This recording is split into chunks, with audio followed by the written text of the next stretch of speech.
Welcome to the end of 2025 for the final time this year, and I can't believe I'm saying that. Welcome to the Wise Guys Sports Show, Holiday Free for All number 4. This is one of our favorite shows of the year.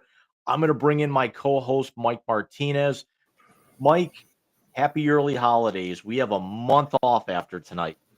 Happy early holidays. Yes, we have a month off. In that month, we're going to have, you know what?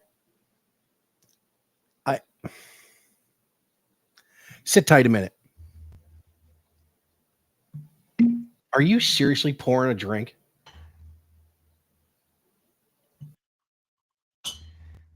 Yes. Pouring myself a little glass of bourbon tonight. Phil, for just a second, I got to grab something. So we've got a pretty jam-packed first half of the show that we're not going to take too long on. And then we're going to open it up a little bit in the second half of the show. We've got definitely some topics that came out today, a couple that came out from earlier in the week. We look ahead to 2026. We say our farewells for 2025. We've got a massive announcement about the future of the show coming up afterwards. And hey, we match. It doesn't shock you that I have a Mets Santa Claus hat, does it? By the way, your gifts will be on the way. Dude. They'll be there by Wednesday. I just dropped them off at FedEx today. I appreciate it, man. You always so good to the family, and I can't tell you enough. We'll do the gushing in the second half of the show. And by the way, I said to Steph today because she was pulling Christmas stuff out, so I got a good picture of Bobby in this. I haven't worn this since I haven't had hair because it itches like a son of a bitch. Mine itches like crazy too because I've been trying to like wear it and break it in a little bit, but I got my hair cut yesterday, so I'm still having like little particles and everything because I got home yesterday. We got a blizzard. I didn't go back out and naturally haven't jumped in the shower or worked out or anything until today. How's Amy? What's that? How's Amy? She's good. It's liking her new shop and everything. So good. Enjoying it. It's she's like a block up from the Lyndhurst police station now. Which ironically enough, my dentist is right next door. The next towards Mayfield. Over. What's that? Towards Mayfield or towards Lander? You remember where Biltmore is? Okay, I know where you're at. Okay, right there. Yeah. Dude, I cannot believe it's the end of the fucking year already, bro. It feels like it was just yesterday. We were detailing the end of the college football playoff and my birthday, and now here we are detailing the beginning of the college football playoff and the holidays, and it's just crazy. But as Jim said, we have 17 days left in the year. I can't even begin.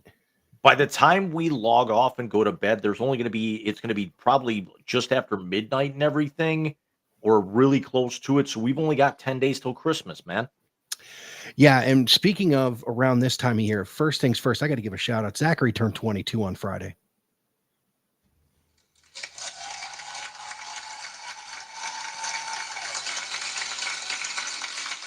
So happy birthday to my older son, Zachary. Friend of turned shows, 22. Zachary Martinez. Friend of show, Zachary Martinez. Yes, our MMA contributor, which we will get to at later points in 2026. But Jim, we do have a bunch to get to in the hat trick because there has been a bunch of stuff going. I apologize to everyone. I ended up with strep throat last week, so there was no. I canceled the show at 8 a.m. That's how quick it was. So But let's kick this pig, huh? It's not a full-fledged hat trick, so we'll let you guys kind of pull back behind the curtain a little bit.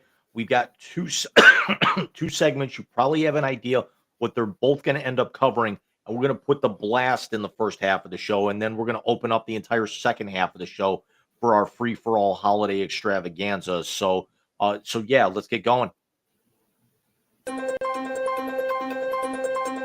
It's the 3 biggest topics in the world of sports from the last week. Get ready for the Wise Guys hat trick.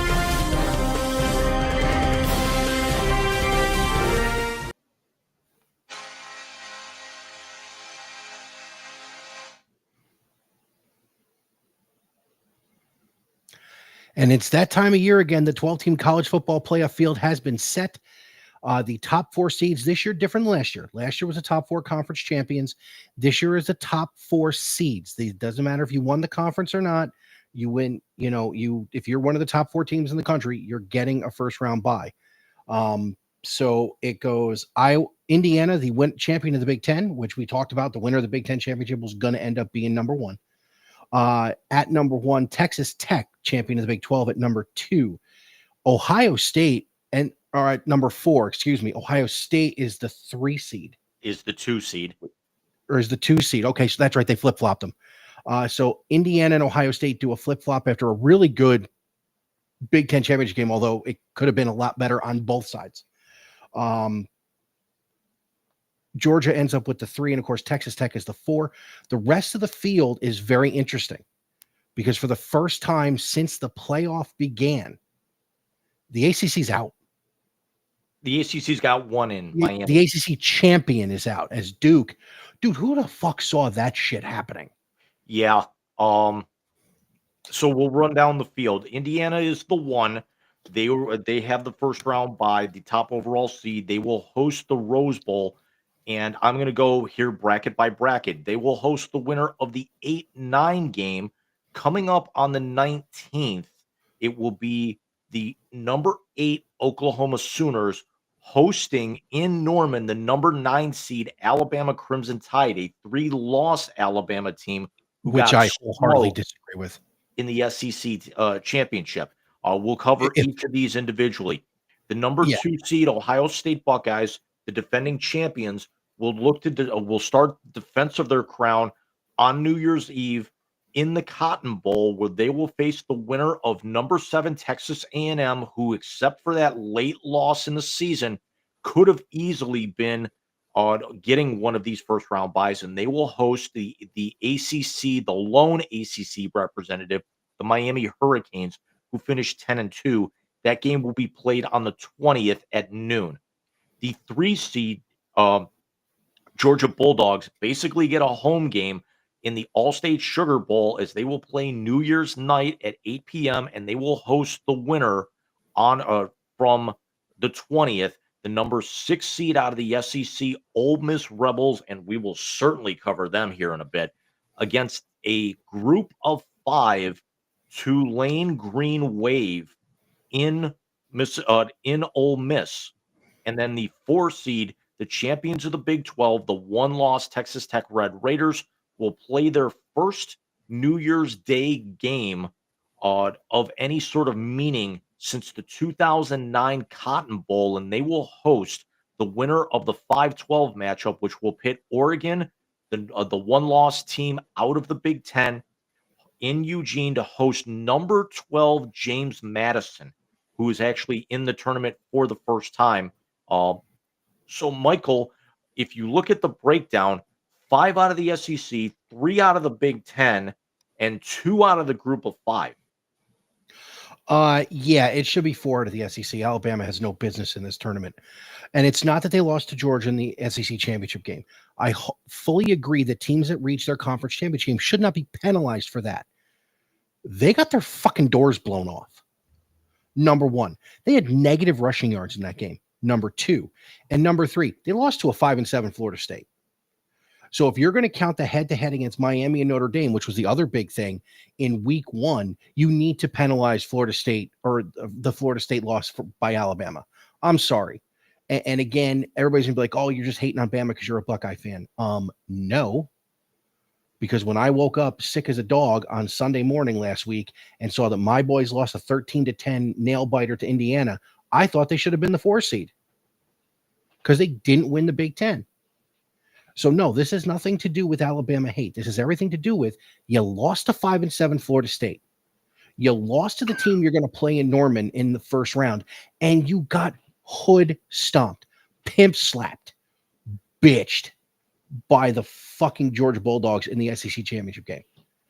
If it had been close, I could see them being in because not only that, you beat Georgia and then you played them tough in basically a second home game that they had against you. You Michael, got whacked. before we break things down about the individual games here, would it really surprise any of us, however, that if Alabama squeaks by, could they possibly be looking to beat Indiana on a neutral field and reach the semifinal as a 3-loss team? I would not be shocked. I think Signetti's better than that, and I think the Heisman Trophy winner is better than that. However, I would not be shocked. So all right, so let's do the first round games real quick. The 5-12 is going to be an ass beating. Yeah, Oregon in Eugene against James Madison. This is going to be like a 56-3 or 55-10 thing. This one, great story with James Madison in the last few years. We've talked about him come bowl time extensively on this show. And remember, that's where Kurt Signetti came from. Agreed.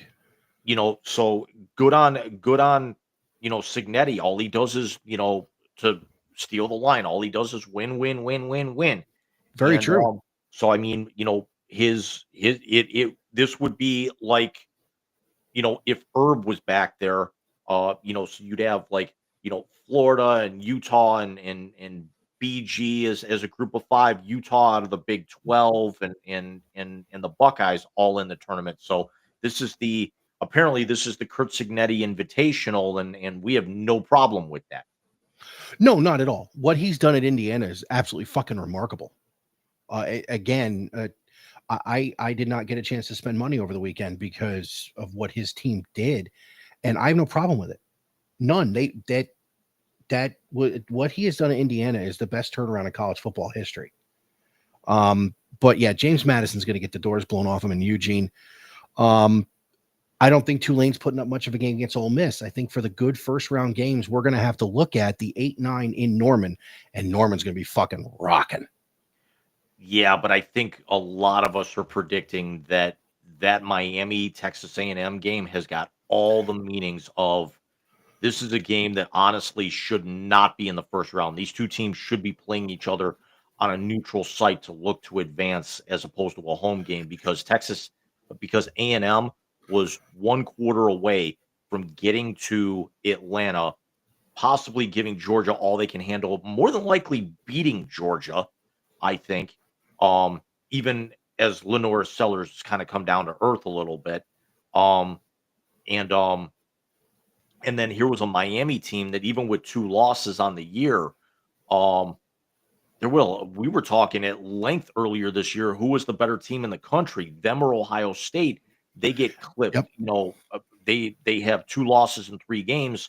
But again, it's against 2 teams that are going to bowls, and SMU was one of them. Yeah, Louisville was the other. Exactly. So Miami 10-2. The only team coming out of the ACC from there, but it's certainly intriguing because these are two teams that a lot of people were thinking Miami earlier in the year could have been the team to beat, and later in the year, a lot of people were thinking Texas A&M the team to beat, and then A&M loses, they lose the tiebreaker, and then this whole thing gets flipped on its head.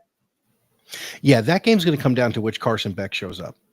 If the Carson Beck who throws the ball to everybody but his receivers, Miami has a really legit chance to go into College Station and win that game. If the Carson Beck who throws the ball to the defense more than the offense shows up, A&M's getting basically a home game in round 2. Because the winner of that game plays Ohio State in the Cotton Bowl on New Year's Eve.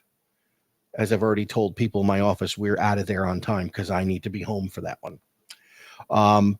But let's talk about some of the matchups we may get down the line here, Jim, because some of them are very, very intriguing, especially on a homer level for me, because it could be just absolute epic. So that 4-5 game in the quarterfinals between Texas Tech and Oregon could be a shit ton of fun.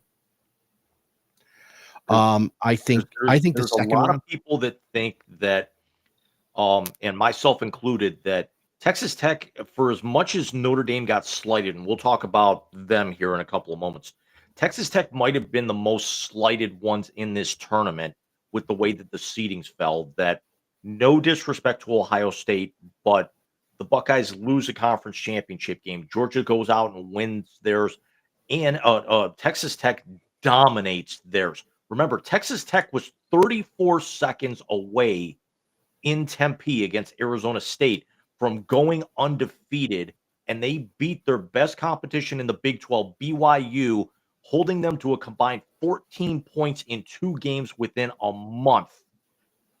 First game in Lubbock, and then crushing them, running off. BYU gets an opening drive touchdown in the Big 12 title game, and then A&M Tech shuts them out and puts up 34 points and forces 4 turnovers the rest of the way. Except for 34 seconds, there's a possibility that Texas Tech could have been the number 1 overall seed in this tournament, regardless of what came out of the Big Ten, because of how dominant their offense and their defense is. Texas Tech has got a top 5 scoring defense. The only teams better than them is Indiana by 1/10 of a point, and then Ohio State are 2 points better at 8.4. Texas Tech also has a top 5 yards per game offense. The only team in the tournament that's better than them is Mississippi by 30 yards. And who knows what's going to happen with the Rebels with what's going on with their coaching search. So Texas Tech, even though that they play in that Big 12 that only one team got in, and a lot of people were thinking BYU was the second team out behind Notre Dame, and it easily could have supplanted one of the group of 5 teams. As I just realized, kind of breaking everything down, how ridiculous I look as this thing is kind of waving around, but I'm enjoying I'm not it. moving. Our last one of the That's- year. That's why I'm not moving. But it's got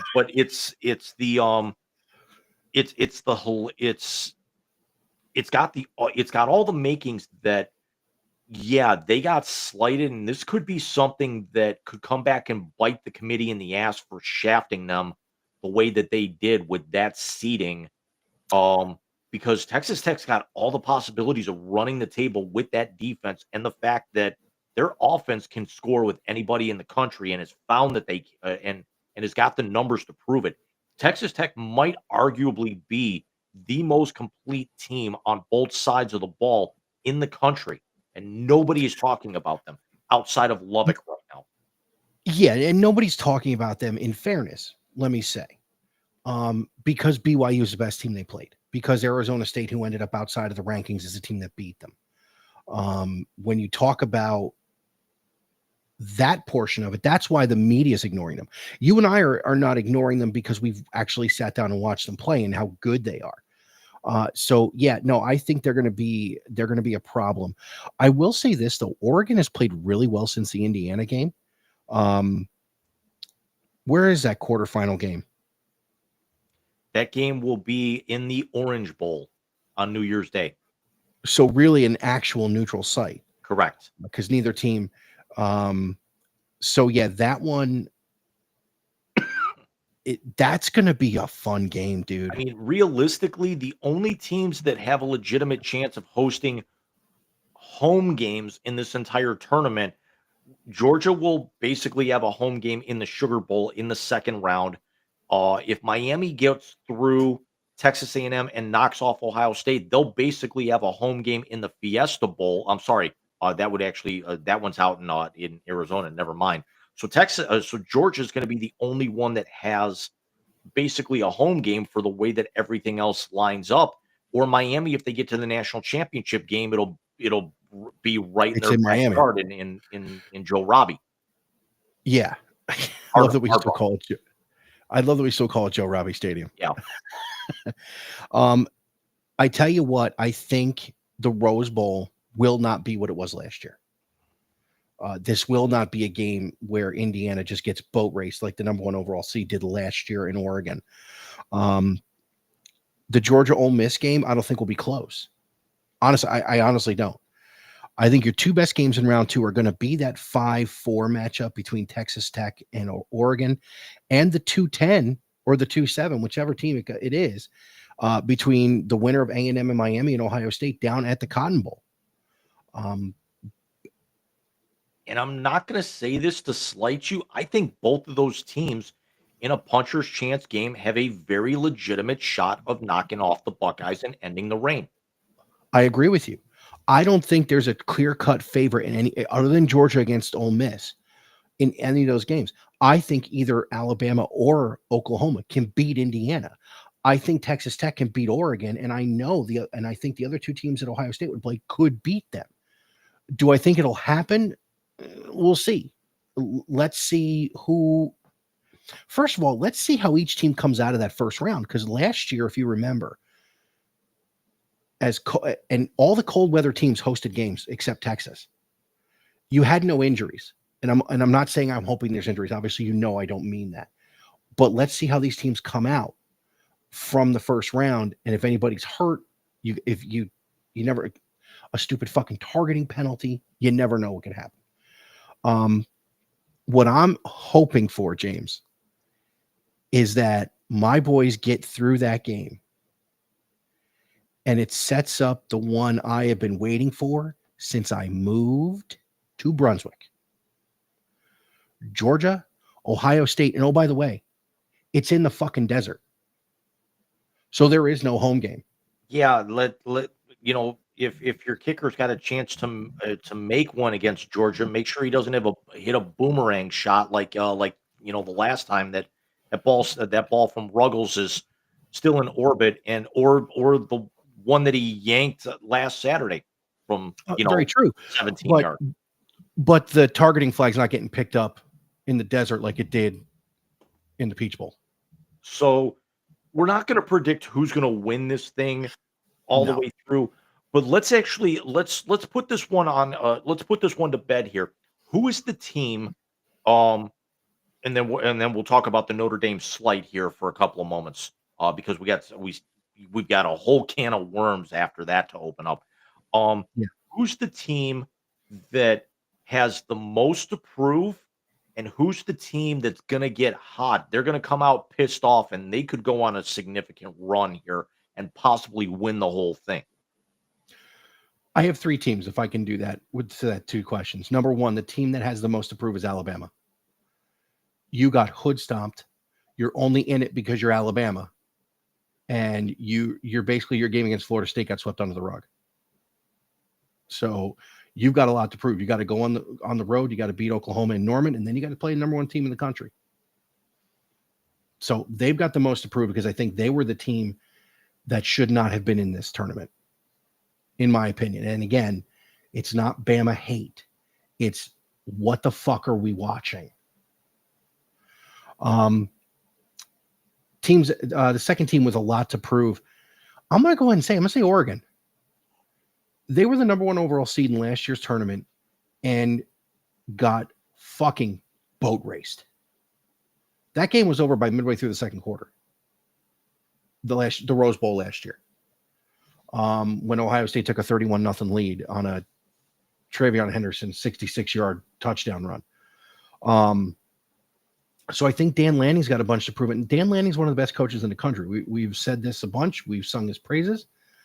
But yeah, I think Dan Lanning's got to win.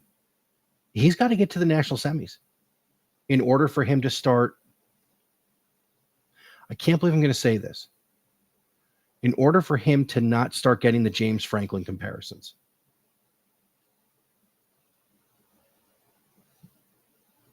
I see. I think Oregon is the one that's going to get hot and significantly make a run here because they're going to run James Madison off the field in Eugene this next weekend. And you think he's not going to be amped up to knock out Indiana the way that they got knocked out last year? You think he's not circling the calendar now to be able to get their shot against that?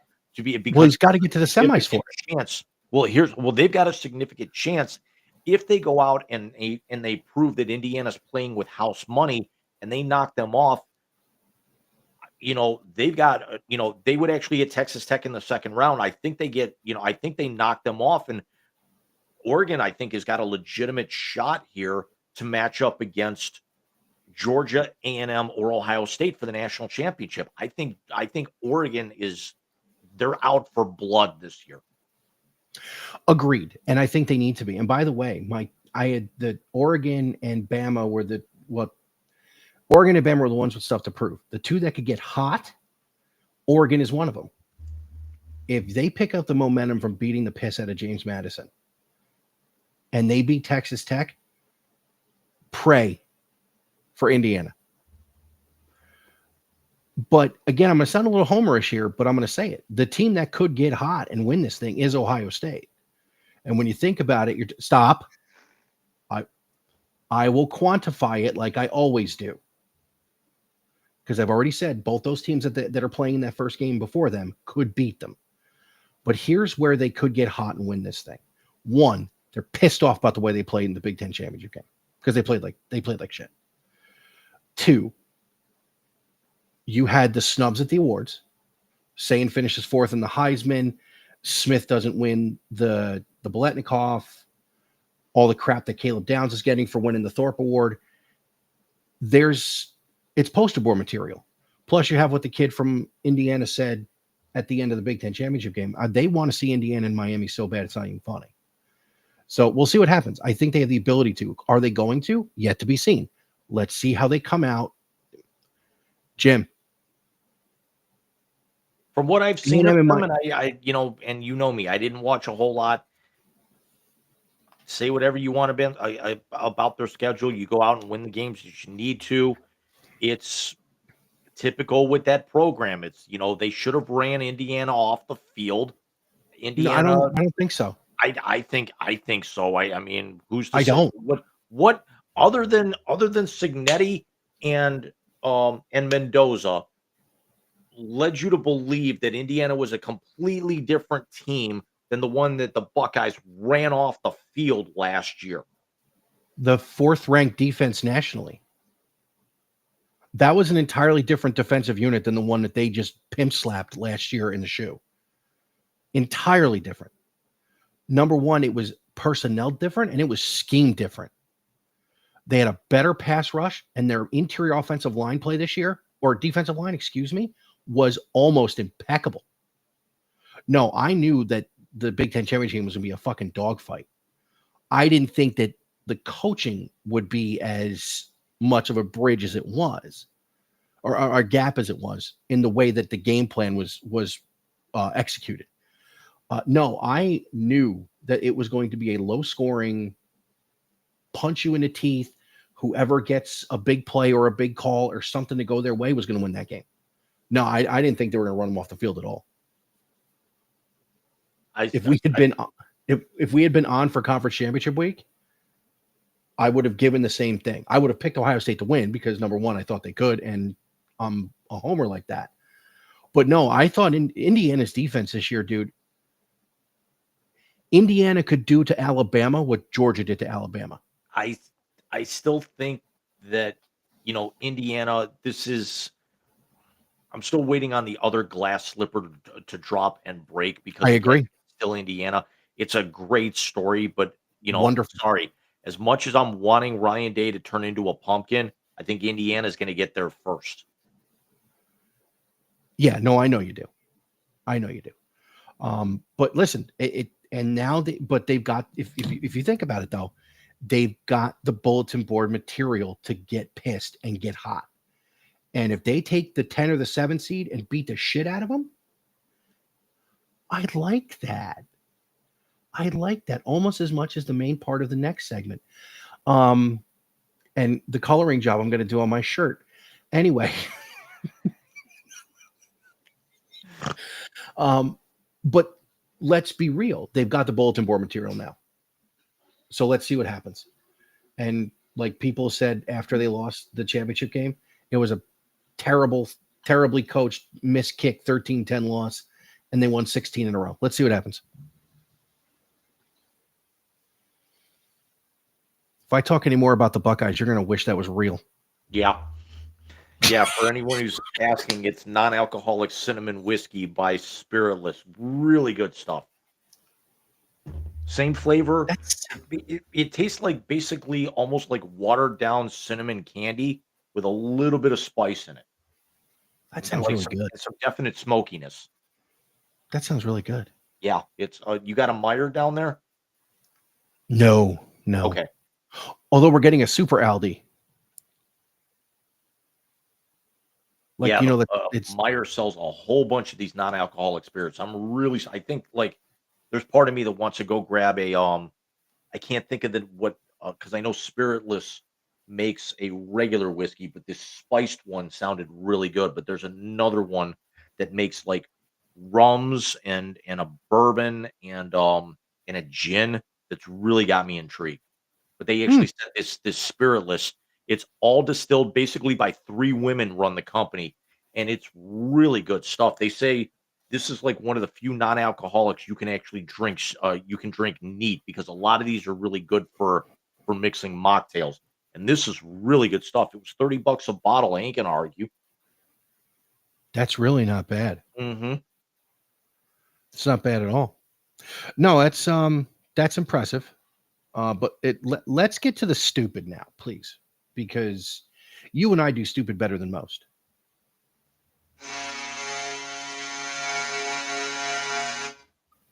Jim made a list. He's checking it twice.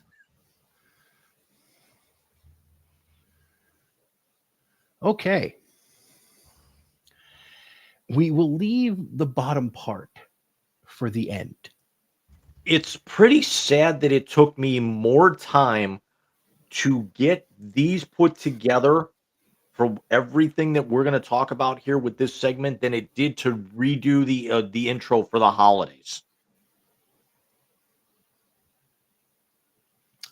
All right, so let's dive in. Let's talk about Penn State, who was one of the more recent ones. And they hired the guy from Iowa State, if I'm not mistaken. Is that correct? Yes, I have. So in Penn State, James Franklin was out as he was fired midway through the season. In comes Dan Campbell from Iowa State, Cleveland, Ohio, and Northeast Ohio native Dan Campbell. Matt Campbell. You're mixing him up with the moron in Detroit. Matt Campbell. Yeah, you're right. Matt Campbell is the one who was on the guy's staff at Mount Union. Correct.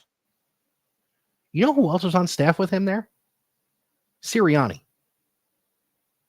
And did you also see that John Carroll is now into the semifinals of the D3 playoffs? Go John Carroll. It's the only school that are Catholic that I want to see win football games. But yeah, Matt Campbell, that's a big move, dude. I'm sorry. That's a huge move. And it sets off it sets off a bunch of the dominoes. So now with Iowa State, Dan Campbell is out. Jimmy Rogers, the former head coach at Washington State, is now in. Yeah. Now, I will say this. We're talking about the playoff and who we think can get hot. Remember, Dan Lanning lost his defensive coordinator. Tosh Lapoy is the new head coach at Cal. Other ones that I have before we get into the heavy hitters. In Connecticut, Jim Mora Jr. is out. He took the Colorado State job. Jason Candle from Toledo is in. In Memphis, Ryan Silverfield is out. He took the Arkansas job. Charles Huff, the who a lot of people will remember this time of year, he's in from Southern Miss. And remember, he was the one that actually caused Army to get into the bowl game last year when Marshall basically didn't have enough players to field a team after all of their players, half their players entered the transfer portal. He's also the guy who got Saquon Barkley to flip to Penn State. He has won the best recruiter in the country award a few times. I would look for, and shout out to my buddy Dr. Ed Scott, the AD at Memphis. I would look for Memphis to make a huge move in recruiting now that he has taken over, for them to make noise to be one of the group of 5 teams to get in next year's playoff. A few others that actually have some playoff implications involved. In South Florida, Alex Golesh is out. And then Alex Golesh leaves. And then in is current Ohio State offensive coordinator Brian Hartline. Michael, your thoughts? Good for Coach Hartline. It's a great first stepping stone for a job. He will do well at South Florida. But I honestly believe his whole, I don't think Coach Day would let him stay to be the OC right now if he didn't feel he was fully committed. But listen, that'd be a hell of a feather in your cap to walk out. You're the OC if they pull this thing off, you win back-to-back titles, and you walk out to be the head coach at South Florida. And for all you Buckeye fans who are listening to this, and you want to complain about Hartline still being on staff, hey, go back in your memory banks and lose the fucking cobwebs. This is what Tom Herman did in 2014. He stayed on to win a national championship and took over at Houston. So it's not unprecedented. It's happened before. So Golesh leaves South Florida to open up the position for Brian Hartline. He takes the position at Auburn after Hugh Freeze was fired earlier this season. Yeah, it was about time. Hugh Freeze was terrible. On one of the more smaller things real quick, congratulations to Alex Mortensen, the son of the late Chris Mortensen, the ESPN NFL insider. This is on my list, yes. Good, thank God, because he took over. He is now the head coach at UAB after he took over for Trent Dilfer's terrible ass, who was fired midway through the season. So yes, Alex Mortensen was the interim head coach and was actually upgraded, and they removed the interim tag. So he is now the head man there. A few others, we got Deshaun Foster was fired at UCLA. In is Bob Chesney from James Madison, and Chesney will coach them this weekend against Oregon, and then will leave the program likely when they go down. Hey, Jim, who's taking over for Chesney?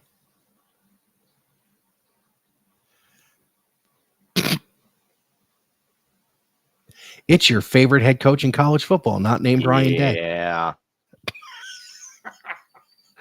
In Tulane, who's also in the playoff, John Sumrall took the Florida job after Billy Napier was fired, and in Tulane is Will Hall, who was his top assistant. And we talked about Billy Napier getting fired, John Sumrall coming in, so now they go. Florida goes back to back group of 5 coaches trying to turn the program around. In Michigan, Michigan State fires Jonathan Smith and brings in Pat Fitzgerald, who everyone remembers was the head coach at Northwestern, but has been out of a head coaching job in D1 since 2022. Well, yes, and it was of his own making. That was the problem. Hopefully he learned from it. But Jim, let's be honest. Pat Fitzgerald has 2 Big Ten West championships under his belt. He went to 2 Big Ten championship games, lost both of them to Ohio State, but they were both very good games. This was not a guy who went over there and got the doors blown off him by a better Buckeye team. They played them tough both times. So I like Patty Fitz at Michigan State, man. Now let's get to the dominoes. In Ole Miss, the 6th seed, Lane Kiffin is out. He takes the LSU job. His defensive coordinator, Pete Golding, is upgraded, and Golding will coach them in that opening round game. His title is actually head coach forever. So I don't know what Ole Miss is doing with that. I doubt that he will be head coach forever, but good for them. Listen, Kiffin allowed the OC to stay and be the play caller. So now the question is, the best part of their team is their offense. If they still have continuity on offense, they could still make noise. I don't know why he took that fucking job, dude. Elsewhere, Brent Pry fired at Virginia Tech he didn't have to wait long to get a new job. James Franklin from Penn State is now the head man in Blacksburg, and I think he's got a possibility of turning that program around real quick in the ACC. Let's think about where Penn State was when he took over from Bill O'Brien. And by the way, Franklin did it right. You see who his DC is? I did not. It's the guy that they fired for him. That's right. So, by the way, he was on his staff at Vandy. Yeah, Brent Pry gets fired as the head coach. Franklin comes in and they retain Pry as the DC. And he makes him the DC. So now you have continuity in recruiting. Franklin's not stupid. Jim, I'm going to go out on a limb and say this. Give him 2 years, and he will win an ACC championship. Because he's not going to have any fight from North Carolina. Who fired 2 former Browns coordinators this weekend. Oh, good. So Belichick. Hopefully there's more Browns firing coming around. Bill Belichick, after a 4-8 first season in Chapel Hill, fires his offensive coordinator, former Cleveland Browns one-and-done head coach Freddie Kitchens, and then fires his special teams coordinator, Mike Prefer, who, remember, was the interim coach for the playoff win in Pittsburgh when Stefanski was home sick with COVID. You can't make this shit up. Man, I wish I was drinking that and it was real. I didn't realize he did that.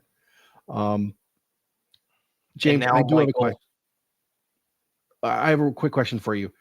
Lane Kiffin, how many years before LSU fires him and pays him until in perpetuity? 3. You give him that long? Yeah. Because LSU's got a track record for firing guys after getting big contracts, but they typically let them run for a couple of years or hold on way too long. Brian Kelly was there a couple of years longer than he should have been. Aaron Orgeron was there several years longer than he should have.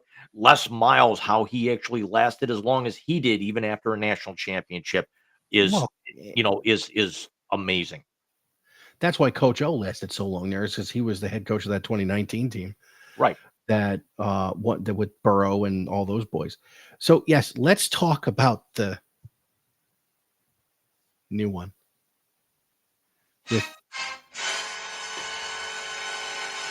In the most stunning story, arguably, of the entire college football season, even more than Notre Dame taking their ball and going home and everything that came out with their snubbing from the committee last week, Michigan head coach Sharon Moore was fired and then later detained by authorities and arrested, and had an arraignment hearing earlier this week for what the school called with cause over an alleged relationship he had with a staff member, more specifically his personal assistant, that lasted the part of a couple of years, while Moore is married with 3 children and allegedly, according to the filing with the indictment, broke into the woman's, or forced his way into the woman's house, and was looking to find several types of knives, namely butter knives or scissors, saying, "You ruined my life. I'm going to kill myself."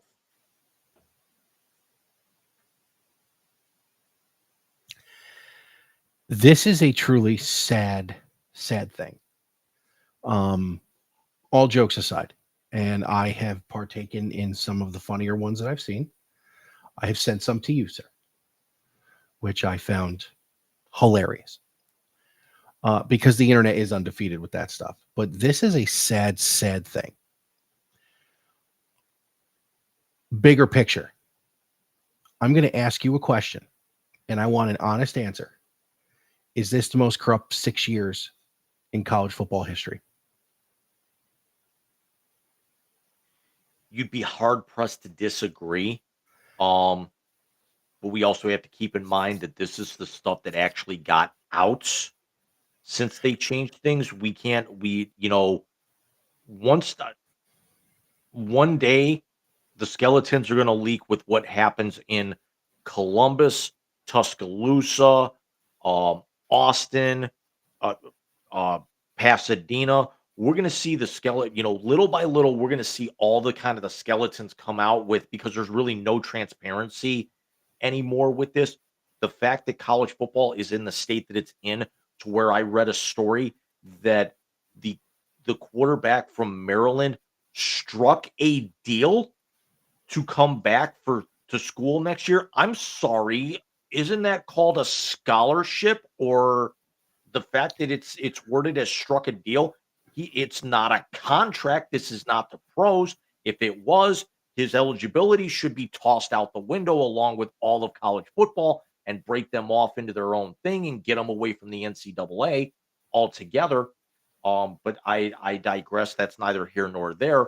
But for what has actually come out, Michael, you would be very hard pressed to disagree because this is on the level right now of what we saw with Arizona and Villanova and Louisville in college basketball the last few years with the recruiting scandals there. And this is just involving one coaching staff and that tree.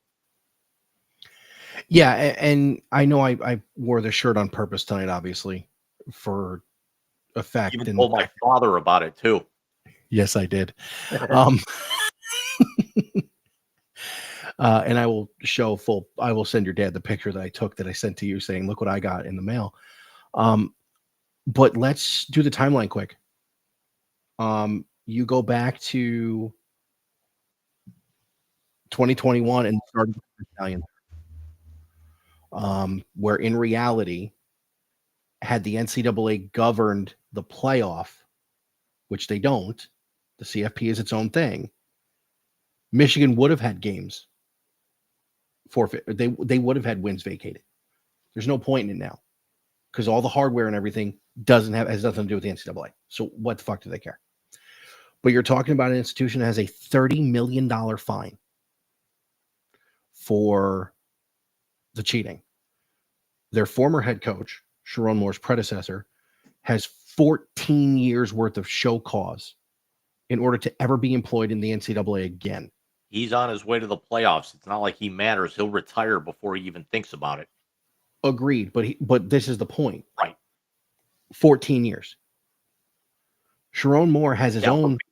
But we talked about it, and I'm going to bring that back up. We basically, yes, what he did was wrong, but the penalty that they slapped on him in the NFL, knowing that he had moved on, that's the equivalent of a Buckeye getting suspended for the first quarter of their playoff game.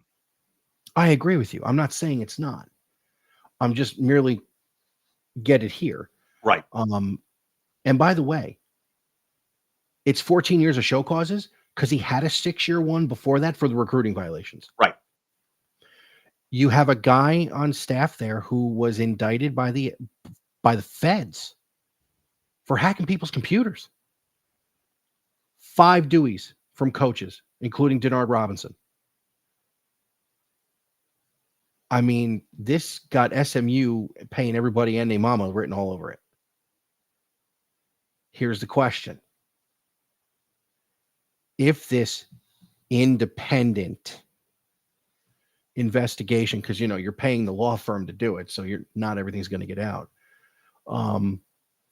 turns up more. One, does Ward Manuel have a job? And 2, do they get as close to the death penalty as Penn State did? Yes, I'm sorry, no and yes. No, he does Okay. not have a job, um, because he's gonna have more heat on him than Gene Smith did in the wake of the herb scandal. Um, Well, the Zach Smith thing, yeah. yeah. And then you would never see a program like Michigan get the death penalty. They would probably give him a 3-year bowl ban and force him to forfeit or make them lose like 10 scholarships or something like that. Um, but again, it's still Michigan. They're still going to be able to recruit and they're still going to be relatively competitive. They'll be bowl teams, but they won't be Big Ten championship contenders.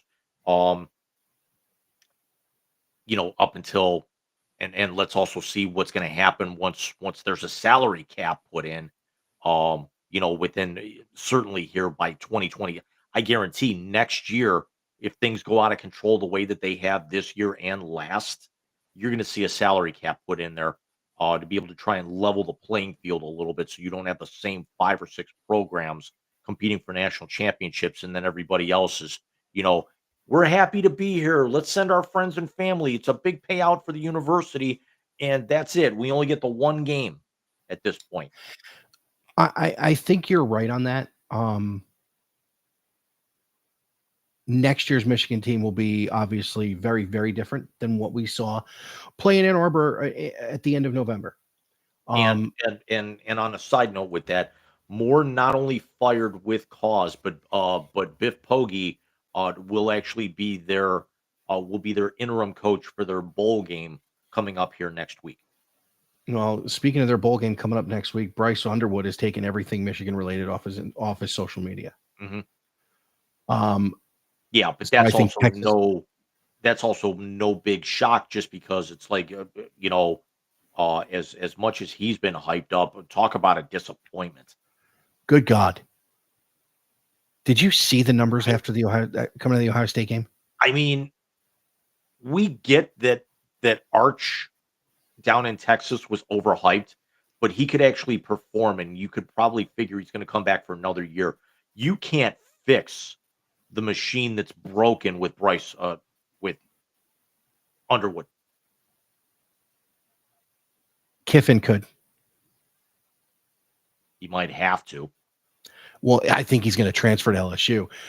I'm going to tell you something funny I saw online real quick, and then we'll go to the next thing. Some asshole playing the NCAA game puts up a picture, and the caption of the picture is "Got me a tight end in the portal," and it's Bryce Underwood.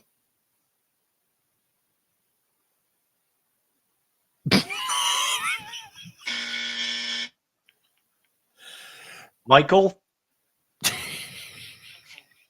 we not do that right now?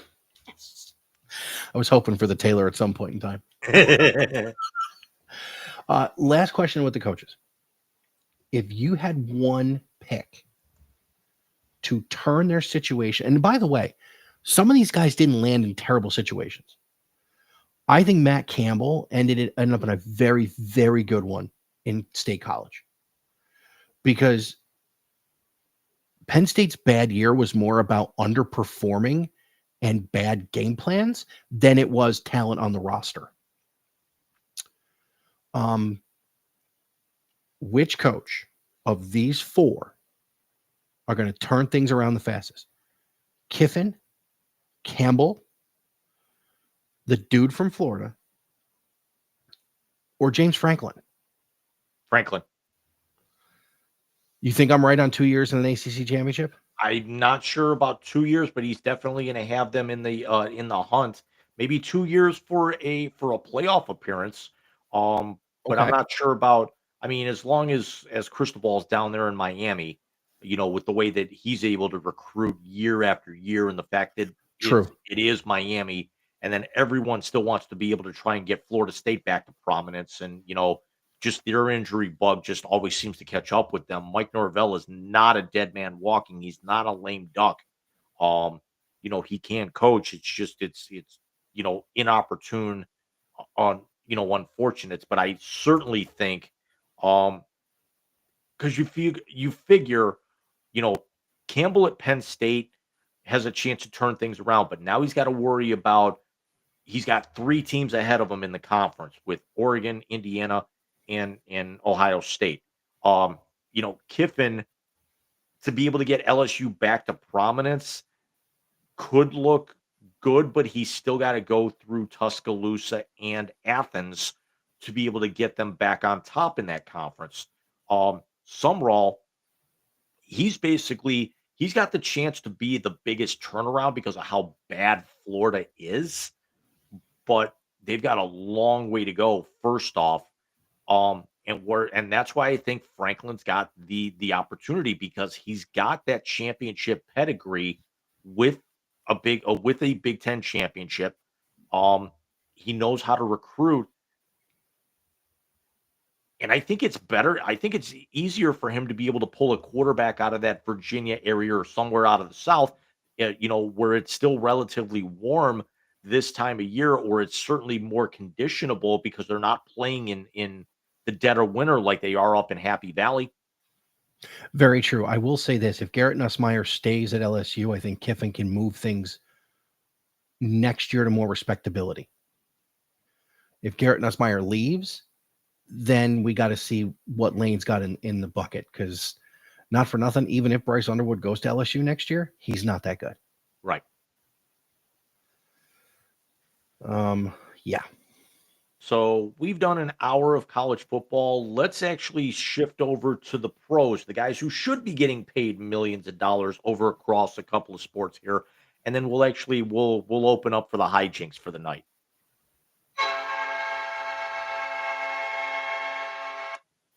Breaking news out of the NFL that came down just before we went live. Not only did the Kansas City Chiefs see their 10-year run as AFC West champions come to an end last week, their 9-year run of AFC champions come to an end. Their 10-year run in the playoffs was snapped today as they lose and they fall to 6. They're basically at 500 now or just below. And Patrick Mahomes tears an ACL very late in that game. Yeah, it's the end of an era. Starting back in the days of Alex Smith with Andy Reid, Kansas City's been in the playoffs every year. Look, we said it earlier in the season. They look tired. And that's what it was. They did have some injuries. I think Joe Tunney leaving and going to Chicago was a lot more impactful than people thought it would be, because Patrick was running for his life all season. They did not get the play out of Hollywood Brown and the other guys they thought they were going to get. Travis Kelce's 36. I mean, it is what it is. Is this the catalyst where Travis hangs it up because they're not going anywhere and Mahomes now turning 30? Who's to say that he's ready for the start of camp next year with an ACL? Yeah, he probably won't be. No, I think Travis hangs him up. I honestly think that you're going to see the Kelce boys become the new Monday Night Countdown. Not a bad move. They're very good on camera. Of course, Travis has some big things planned in the works. I mean, I've heard big things are in the works for him with stuff. So, yeah, there's that too. No, I think he's done. I think week 18 will be his final game in the NFL, because he's got to be able to go out and be when he's able to walk. I mean, don't come back another year and have an injury to where you have trouble moving.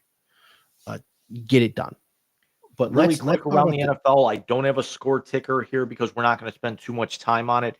The Bills come back from 21 down, from a 21-0 hole and then 24-7 at the half and shock the Patriots and are now one game back. They've won 3 in a row, and they still have another game against the Patriots, I think, left this year. The Patriots are 11-3. The Bills are 10-4. The Steelers are 7-6 right now, and still have a game.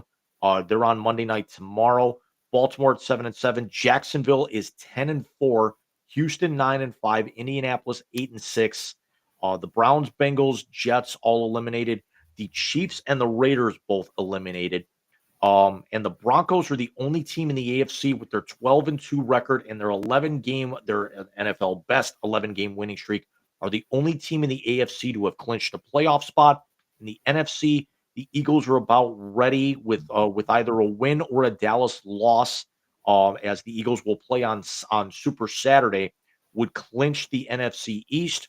The Bears, with their dominating win over Cleveland today, surprise, surprise, will wait to see what happens with them in Green Bay, and actually would be with a win there would be 2 up with 3 to go on the Packers, as the Bears now have 10 wins on the year. The Bucks and the Panthers are tied with 7-7 records in the NFC South. That division is going to come down to the end, and the only team in the NFC to have clinched a playoff spot are the 11-3 LA Rams, who stunned Detroit late. The Seahawks are also 11-3, but the Rams own the tiebreaker. And don't look now, the 49ers are 10-4. So your playoff picture right now in the NFC, the Broncos would be the 1 and have the bye. The Patriots would be the 2, the Jags the 3, Pittsburgh 4, Chargers 5, Buffalo 6, Houston 7. So you'd have Houston on the road to New England, Buffalo on the road to Jacksonville, and Pittsburgh would host the Chargers. In the NFC, the Rams would be the 1 and have the bye. The Bears as the 2 would host the Packers as the 7. Philly as the 3 would host San Francisco as the 6, and Tampa would host Seattle as the 4-5 matchup. And those 4-5 matchups, this is where I think the NFL may want to start thinking reseeding again with the way that the format is set up. You've got the 4 seed who in both conferences is 3 games worse than the number 1 wild card in terms of overall record. Reseeding is 6-1, half dozen of another. You won your division, so you should get a home game, in my opinion. And that's just my opinion. You did what needed to be done to have a banner. Not that anybody puts up a division championship banner, but you know what I mean. Teams that haven't been there before, like Houston would put one up. Indianapolis would put one up. Cleveland would put one up. Carolina would put one up. Teams that actually have titles, or I mean, you're not putting up divisional banners or something like that. You would put up like something saying like you got to the conference championship game if you've only done it once or twice before. Cleveland has got 8 NFL championships, and but you don't see any banners for 86, 87, and 89 getting to the AFC championship game. That's not what they do. Smaller, younger teams or smaller market teams, absolutely you could think of that. Yeah, you could, but yeah. And as far as the reseeding goes, it's a double-edged sword, because yes, if you reseed it after the first round, then you could get some interesting matchups, or you could get a total mismatch that people are just like, what, why are we even watching this fucking game? And that goes on either side. I mean, we're talking about the Rams being the 1 seed. But if you reseed and you get a hot team coming in, could beat the Rams, and you're like, well, the 1 seed's out of the tournament. What the fuck are we doing? Yeah, although I will say, as a fan of both teams, the Broncos Rams Super Bowl would be super intriguing. Is that you got the up and comer and Knicks against the old man just trying to cling on right now in Stafford, who right now is, I personally feel, all bias aside, as my Rams fandom, is the MVP. I think so too. The injuries and the lackluster defensive play has screwed Baker. Who else? You know what? Bo Nix has got a word in that too. Real quick, Jim, skip the MLB thing, because I can't. I need to sleep tonight.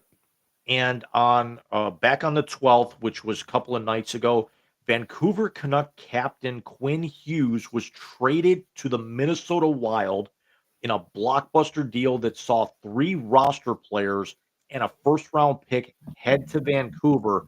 And now you've got Hughes teamed up with Kirill Kaprizov in arguably one of the top 3 1-2 punches. This could be Mike. Could this possibly get up there with McDavid and Draisaitl? We can't really say Crosby and Malkin much anymore. But what's going on with Colorado? If you look at the NHL standings right now, 3 of the top 7 teams in the entire league are in the Central Division right now. The Avalanche are tops at 53. Oh, yeah, Dallas is starting to come on a little bit. They're at 47. And Minnesota now has actually climbed to 4th, winning 4 in a row and winning back-to-back games since the trade. And they're at 43. Carolina is at 44. And with a win today, actually kept my Islanders from being in first place in that division. Vegas uh, is is leading the Pacific at 41, and the New York Islanders sit 6th overall. So 3 of the top 4 teams in the NHL standings wise are coming out of the same division right now. That's insanity. And we only see that in the NBA and the NHL because of the way the divisions break down. I will say this, however, when you're talking about the 1-2 punch thing with Crosby and Malkin in their prime, you could talk about, but I don't think anybody's McDrysaddle right now. They're too good. And Connor McDavid's still the best player in the world. Right. So yeah, that's going to be tough to top Or even compare to. As I told you on Friday as well, that Edmonton shook things up a little bit, sending starting goaltender Stuart Skinner to Pittsburgh for their backup goaltender Tristan Jarry, who was their starter a couple of years ago. And Pittsburgh's got 14 wins on the year. Jarry leads them with 9. And then in their first game out, Skinner starts in net, leaves the game, and then Pittsburgh loses a 4-goal lead, and they charge the loss to Skinner. Yeah, it's crap. It's like a reliever coming in with a 3-run lead, and the guy puts 2 men on, and the first pitch you throw lands in the fucking seats. Right. Starting pitcher didn't give up that home run you did, you bastard. That's where I actually think that baseball needs to kind of retool the wins and losses thing, because it's, Yes. it should be the guy who's in there. Now, naturally, if you come in and some guy's on base, yeah, you would inherit that. But it should be the guy who's on the mound when the game-winning run is up there should get the win, or the loss, so to speak, unless there's already runners on base when that change is made.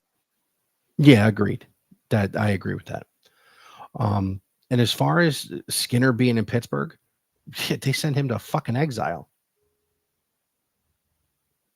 I mean, if you look at the NHL standings right now, the Penguins from their hot start have definitely cooled off. They're at 37 points. They have lost 5 in a row, and they are sitting 7 points out of first place in that Metropolitan Division. But when you look overall in the wild card, they're sitting in the second wild card spot, tied right now with the New Jersey Devils at those 37 points. So if you look in the East right now, Tampa Tampa and Detroit are tied atop the Atlantic. Boston is 1 point behind.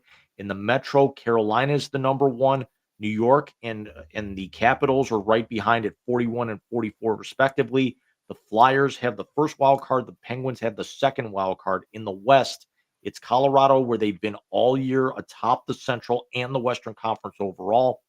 Dallas is the 2 in that division. Minnesota now the 3. The Knights are number 1. The Anaheim Ducks continue to keep surprising, even though they've lost back-to-back games. They are the 2 in the Pacific. The Kings are the 3. The first wild card is Edmonton, and the second are the San Jose Sharks. So Anaheim and San Jose continue to prove that, yeah, we started hot, but we've got the momentum, and we've done enough by building through the draft that, with the talent that we have now, especially Macklin Celebrini in San Jose, they've got sustainability. Yeah, they do. They've definitely showed the league that you can build it as opposed to just buy it, which I think is an amazing feat in especially in modern pro sports where everything is free agent led and contract led. I think it's great what they're doing. I just hope the McQueen kid plays well. Yeah, Sabres are right now still bottom in the Eastern Conference at 30 points, but they are only 7 points out, and there's such kind of a log jam that a couple of wins by like they get back to back wins here, they move from 16th in the conference up to 14th, and then the Canucks are right now sitting in dead last in not only the Western Conference but the entire NHL as they've actually now fallen behind lowly Nashville with just 27 points. Yet, uh, somebody actually put it out there earlier, and it doesn't hold true anymore. Is the I'm sorry to say it, even after a couple of wins, like when we were supposed to come to you guys last week, you notice I don't have a Blues jersey up there right now because as of last week, the Blues were the last team in the league to reach double-digit wins. Not a good season in St. Louis. Nope. I'm starting to actually blame it on the logo change. Real quick, just back to the NFL. Not only you're talking about the playoff implications. Remember, Micah Parsons tore the ACL too. So it's going to be tough for the Packers moving forward. And on top of that, the fucking Bears, dude. Alex got to be on cloud nine. He's got to be loving this. So a couple of real quick moves. Ahmed Rosario agrees to a 1-year, $25 million deal with the Yankees. The Cardinals agree to terms with Dusty May. Merrill Kelly gets a 2-year, $40 million deal with the Diamondbacks. The New York Mets signed Placido Polanco after Pete Alonso signs with the Baltimore Orioles. Mike, you don't have to really talk about this because would you like to explain how you're going to talk about this? So Jim will be finished. It's sitting in my box. Jim is going to be finishing the editing of my rant that was recorded on November 30th because the opening of the show, I actually say, the streak is over. Michigan, Ohio State finally beat Michigan. The only reason it's going to be on that much of a delay is somehow, some way it found its way into my spam folder, and I've actually had trouble trying to download it for the last couple of days, and I finally got it downloaded accurately. What was it, Thursday or Friday? Yeah, and on top of that, it's this has been a rough few weeks for me as a Met fan. I'm going to get into the blog section again very soon with this. Because not only did they lose Alonso, but Edwin Diaz is now the closer for the Los Angeles Dodgers. Let's see what happens the rest of the offseason. And it could also get worse because there's rumors going around that the Guardians may want to try and work out a deal that sends Quan to Flushing for a reuniting with Lindor. The guards won't make that deal because the Mets would make them eat the salary. The one thing that's on the agenda that I think is going to help them is not only is Michael King, the San Diego starter, who's a free agent, one of their targets. They're working out a deal right now where they could land Mason Miller from San Diego to pair with Devin Williams in the back end. That will make the Edwin Diaz thing feel a little bit better. But listen to the episode. It's going to be on the Wise Guys channel because it is very profanity laden. But this is the first off season in a long time where I have really looked myself in the eye and went, can I stomach another year of this? And of course, the big news is the Phillies re-signing Kyle Schwarber to a 5-year, $150 million deal. I don't think anybody who knew anything thought he was leaving. Yeah, but to be able to get 5 years, a lot of people were thinking. A lot of people were thinking. A lot of the reports I was hearing was 2, maybe 3, and then test the waters to get 5. That's him understanding they've got a window. Because remember, they've only got, I think, 2, maybe 3 more years of Zach Wheeler, and this season he probably won't pitch because of the TJ. Yeah. Zach Wheeler has already said at the end of his contract he's retiring. They've got a window, and he wants to win a championship in Philly. He brought one to Chicago. So yeah, I wasn't shocked that he stayed in Philadelphia. What I was shocked was Robert Suarez landed with Atlanta. Yeah, or the Red Sox getting Sonny Gray, and then Dylan Cease landing with the Blue Jays as if they weren't that close to a world title already. Yeah, we're going to break down the entire offseason. We'll go into that in the next segment. Don't even do a halftime, dude. Let's just knock this thing out. So we've completed the business. Now it's time to, I would say, let our hair down, but neither one of us has enough long enough to be able to do that.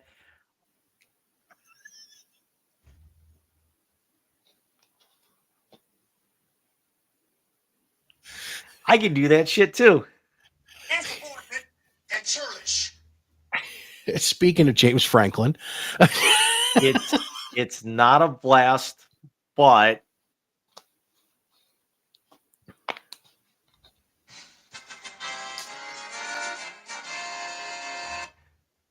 welcome to the shit show. or in true wise guys fashion, James, the Sometimes may be good, sometimes may be shit. show.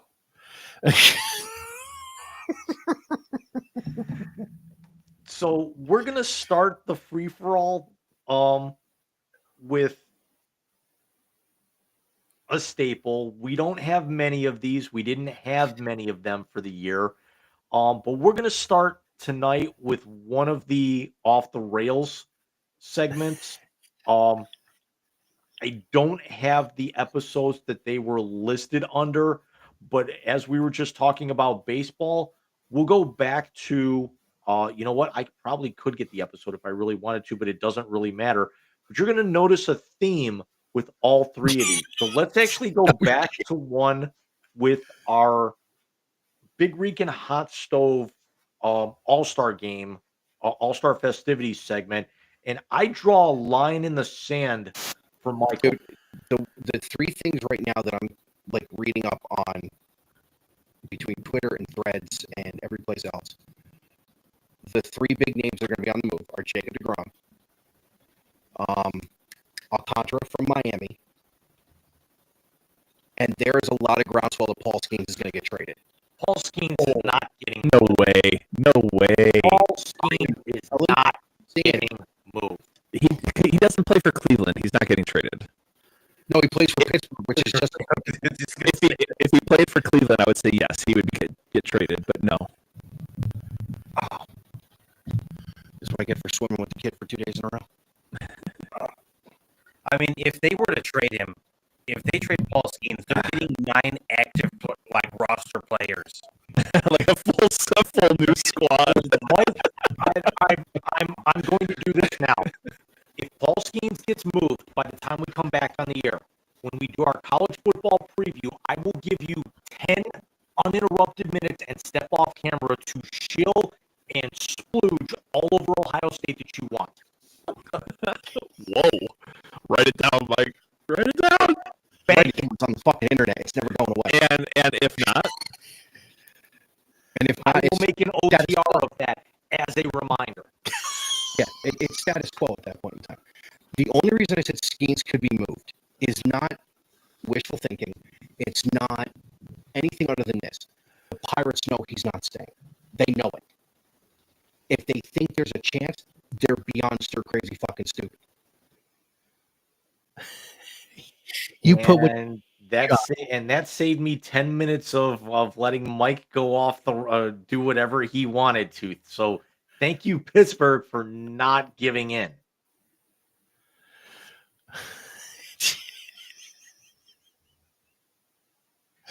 How did I know you were going to lead off with that one, you asshole?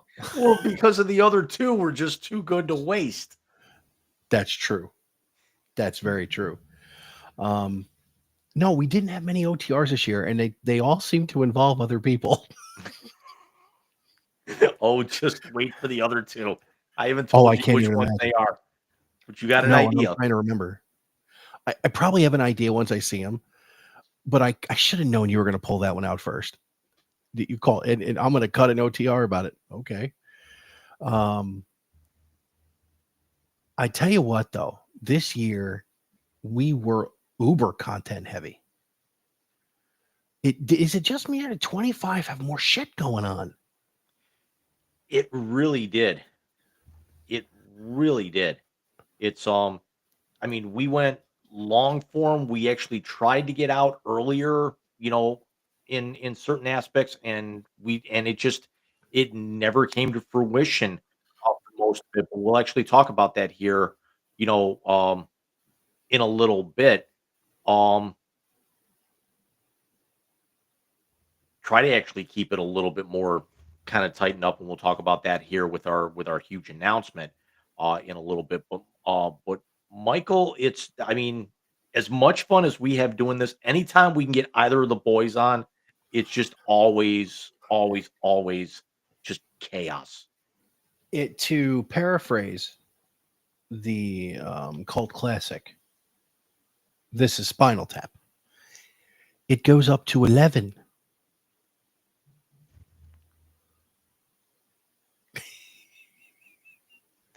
As I'm actually thinking of James Hetfield trying to pull the wig off in the Metallica documentary. I mean, this year we had a little bit of everything. I mean, we started the year, one of us got a championship out of one of our favorite teams. We were on the air when Soto signed with the Mets. And granted, that was in the tail end of 24. But you fixing the fucking hat. I can't even. We did our third Wisies or second Wisies. No, third. We did our third Wisies this year. And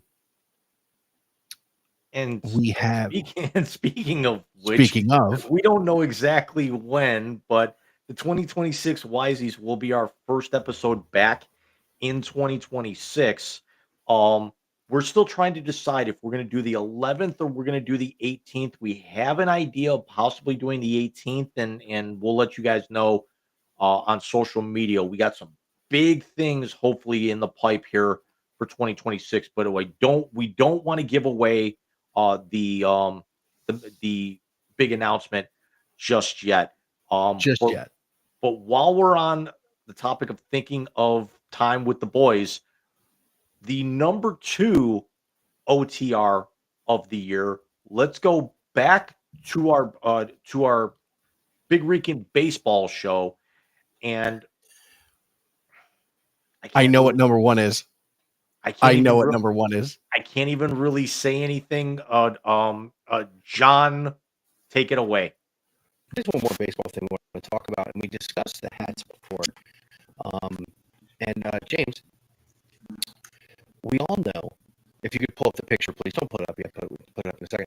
We all know that getting prepared. Take your time. Okay, the first inductee into the Wisey Hall of Fame was, of course, the Charlotte Hornets City Connect jersey that we have lovingly called the Clit. And by the way, we have gotten jokes out of that thing for the last 4 years. I still can't find their jersey. I'm sure they pulled that shit off the thing, too. They probably heard what we said and figured it out. No, I can't find their jersey. I still can't find it.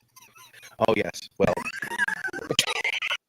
anytime we can make Alex break to where he's got to turn away, you know that we're on to something. Every time. I mean, Alex is not our most vocal guest, but he's absolutely the most fun when we just break everything down like this. The look on his face. And by the way, his actions, when we get to the next part, when he figures out what we're talking about, were just so phenomenal. Alex got it. The next picture we have for you, John, might help you with that. I know exactly where you're going. I know exactly. I seen this the other day too. follow that up with the next line, but I don't think that's appropriate. Listen, dummy. But we all know the minor league teams like to do things to engage the fans. For instance, the Binghamton Rumble Ponies, the New York Mets Eastern League affiliate in AA, is going to be the spicy meatballs for an Italian Heritage Night, complete with a Chef Boyardee hat. But I think Chesapeake Bay may just take the cake. Gentlemen, I give you the Chesapeake Oyster Catchers. No. No. What?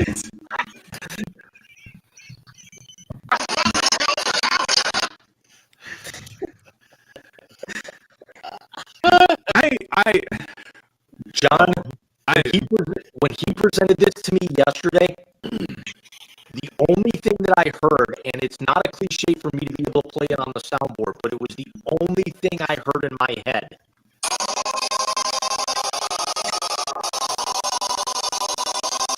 This was Michael's coup de grace.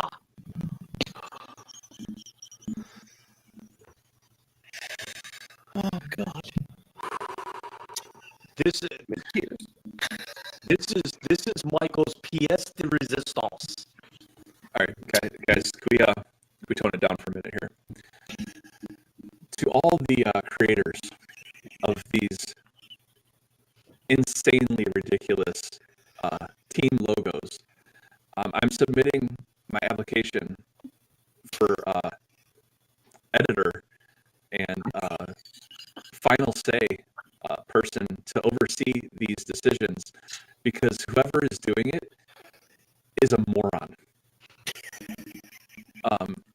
So consider this my application for the position. You can click the link here for all my references, and I appreciate your time, and have a good night. You can take that vulgar thing off the picture now, James. My eyes are watering so terribly. I volunteer as tribute. I just watched those last week. Oh, man. With that picture, John, you wouldn't be the only one. Like, that is, again, who is okaying these things? And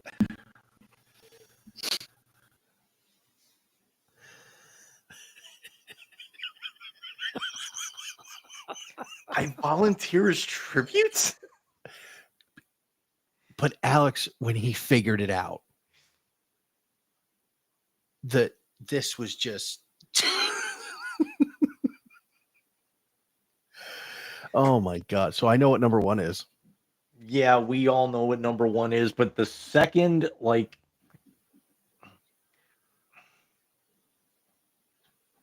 quick impression, if a team comes out wearing those uniforms, I'll cry. remember the scene from Major League Cap? Take over, Monty. I'm in the bag. And or where he pulls out the bottle of Jack and just starts going right off the tap. Or take the top off. One of those. Yep. Jim, we had a lot of sad shows this year. We lost Uke. Who else did we lose? We lost Nick Mangold just a couple months ago, which was because of his age, obviously a little more sad than what anybody would have thought of. And of course, his connection to Ohio and whatnot. Who else did we lose this year that we just... Jim Donovan was last year. Right. That still, I went back and watched that one again recently. And that still just gets me. I did too when I cut the super cut because of I think that one, I was trying to remember which super cut episode it was. Mm-hmm. And I had to get it in there. Yeah, no, absolutely. I will say this. The one thing I like that we did this year is we were able to pivot, and you don't have to hit the button. Damn. And when I mean that, it's Sucker. thanks. We were able to pivot to the heavy topics and really pivot from them into the lighter stuff. Because we're trying to make people laugh. We're having a good time with this. This is a release for us. This is as much fun as as much as we would love to ever. As much as we would love to do this the soundboard's gotten crazier too. You need to cut the other one for next year. The one I told you about, the X-Lax. Yeah, I'm also finally gonna fix the mix.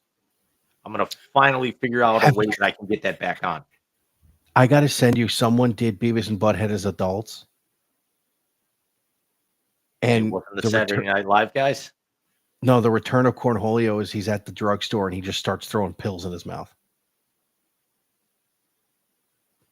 Were they the size of the ones that you have to take right now? No, these are any pill he can get his hands on. And he walks out. He goes, "What did he say? Oh, I demand your arthritis. I demand your arthritis." Oh no, I demand your rheumatism. I need pee-pee for my rheumatism. Granny's got arthritis. Right. But yeah, 25 going into 26, it's going to be something, a lot of fun. First of all, it's going to be a lot of fun. Because we're going to pick up with the Wiseies, which again, this is the 4th Wiseies. Where the fuck? We got a Hall of Fame contender, coming up that we're going to discuss. We'll actually put our awards together. We've got a lot in the bank. We got a couple of big surprises, for that. We got a couple of things that we wanted to get to this year and just things never really came to fruition. We got a couple of guests that we want to line up, and our announcement is going to be kind of putting that into a little bit more perspective here in a few minutes. But also might make it easier to get those guests too. Yeah, and let's actually call it what it is for most of 2025. I gotta say, outside of the show, a good chunk of the year sucked. It did. All of our teams were terrible, or went out of the playoffs earlier. Yours didn't make it in baseball. Both of ours are dog shit in football. You were coming off a national championship in college football, which we've all come to fruition and realize doesn't mean anything with the way that college football is structured anymore. I got a national championship in basketball that I fan scared and was afraid to watch for for their last 3 games realistically. Our basketball team came up short as usual in the second round. It was I had a couple of major changes going on with my career that I'm still working through a little bit. And it's you've actually had some issues there. I'm gonna call this what it is. I went out with somebody who actually was one of our YZ Chronicles, had a great time with her, and then actually got told I didn't want it, that she didn't want to see anybody, let alone me. And then I got ghosted 3 weeks later when we were still conversing on really good terms. She was the person that turned me on to Sleep Token earlier in the year. And it's, so that sucked. So it's, and the fact that I don't know what you're getting down there, but winter for us came really early this year. Like we got hit on Thanksgiving and we got 4 inches here. And it's going to be a whopping 17 degrees with a -2 wind chill tomorrow. 10 days before Thanksgiving. We typically don't see this until after Christmas, so it's early. We're hopeful. Yeah, so that's 40 see that right now. We're not going to see that for you're going to get a high of 74. we're gonna get a 46-degree high with rain on Wednesday, and it'll be the last time we're gonna be above 40 until probably after Valentine's Day. Well, it's gonna be 44 tomorrow. The high be 29. The low. That freeze warning is for Glenn County, Georgia. It's not for Cuyahoga County, Ohio. And So yeah, the especially the weather. uncertainty with everything that happened in the news, we started off the year on a sour note coming off coming off the election and the inauguration and everything. And, the fact that, Mr. Quite frankly, I'm a worthless fucking fat ass who shits his pants. And thankfully we only got maybe another year left of him, because this way when sanity comes back to, Congress this time next year, he's going to be out or severely limited, so he's, Mhm.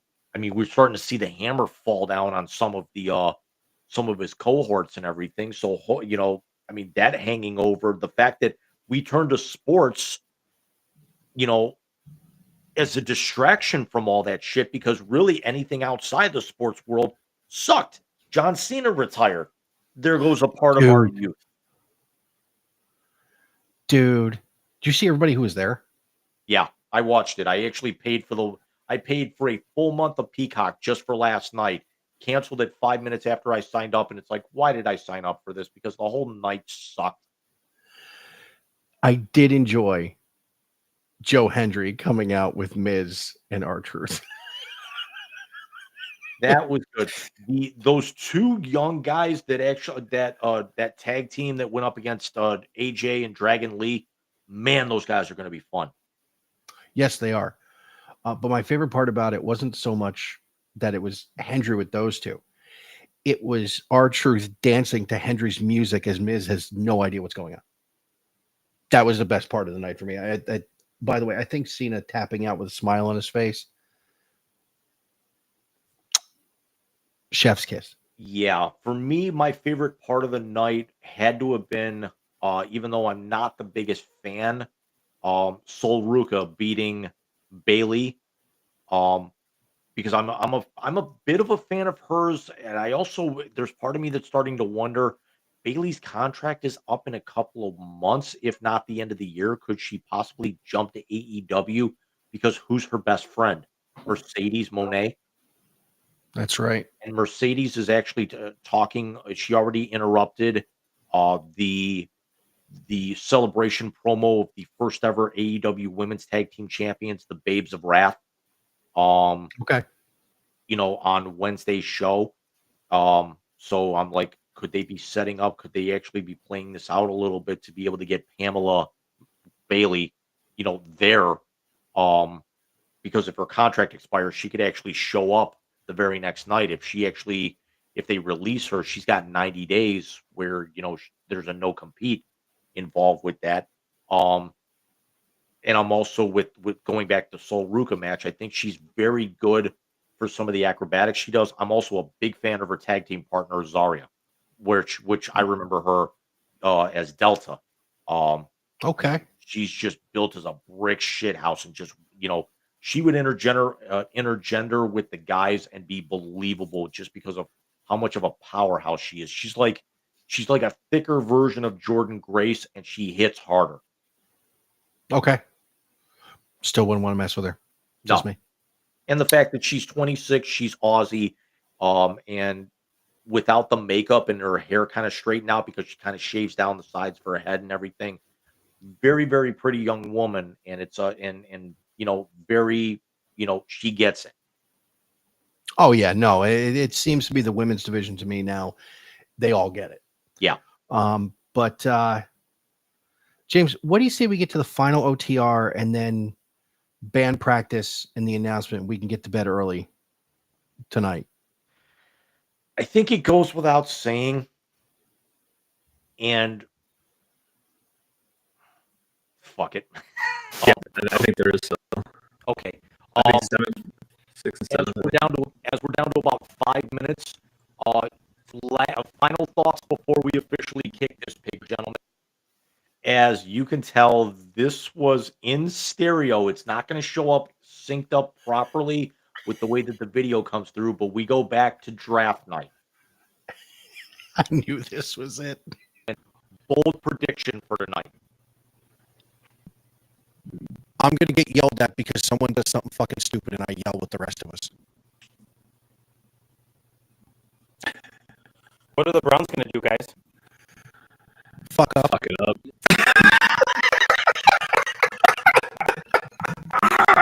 Oh my God.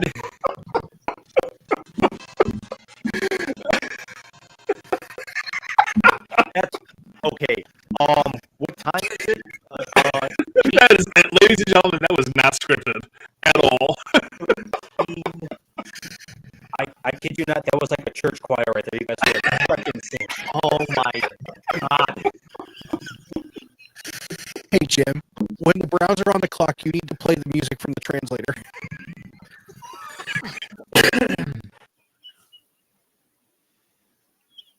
You still should have played the music from the translator when the Browns were on the clock. Yeah, we actually, because that's when John almost got up and walked off. Remember, he did take his headphones off, and then we had to bring him back down because he was about ready to walk off the show. Yeah. When they traded the pick, yeah, that was Which is kind of hilarious now that we think about it. You know, when you and John at the same time said the Browns were going to fuck it up, and arguably the Browns had the best draft of anybody out there with, outside of the quarterbacks. But for Thursday and Friday, the first 2 days of the draft, they hit a home run.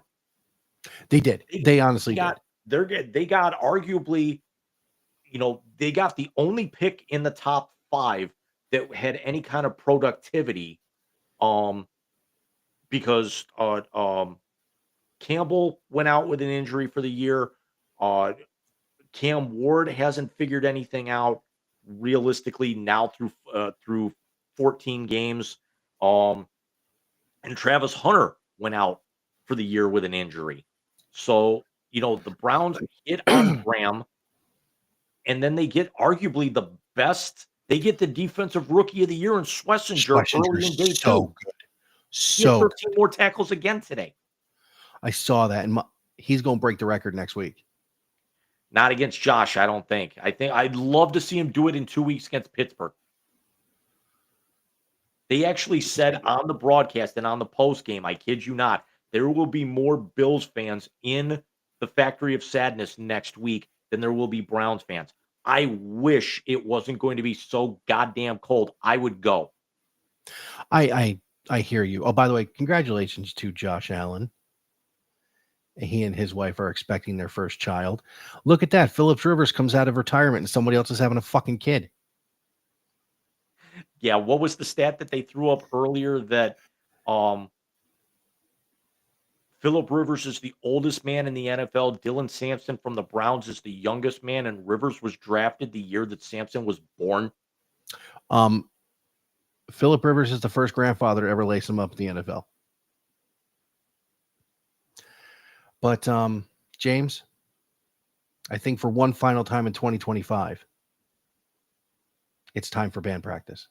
And I got something for y'all ass tonight. Here we fucking go. Would you shut up and just push the button already? No, God! No, God, please, no! No! No! No! It's the YZ Translator on the Wise Guys Sports Show. I'm forever unclean.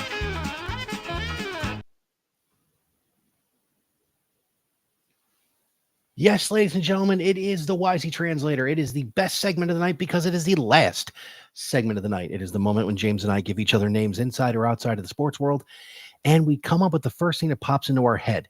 Let's do just one tonight since we got the announcement to talk about. We're pushing the 145 or one to land anyway. Oh no, no. We're doing 2. We're actually going to have some fun. We're just not going to elaborate on them too much. Okay. But the most important and now the most fun part of it is the YZ Chronicle. That moment when James gives the Chiron for the translator, and usually I am in stitches. I hope I am okay tonight as we did not have halftime and I didn't pee yet. So, James, the Chronicle for this evening, sir.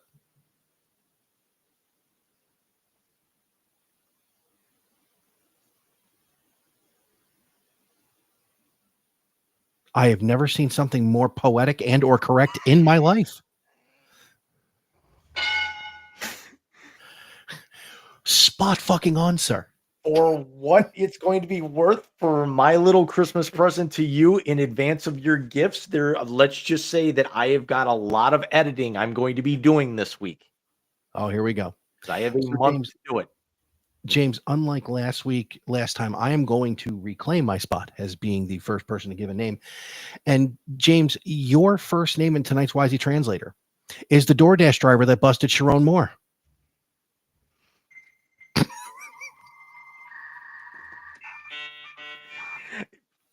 Did a better job than the fact that I was starving last night, wanted to order Grubhub, and because of the weather, they paused delivery. But yeah, he did more to ruin that program than Connor Stallions, Harbaugh, anybody else. And if he's not getting a real nice tip, that if he ever actually heads to like an ESPN radio station in the area, something's wrong.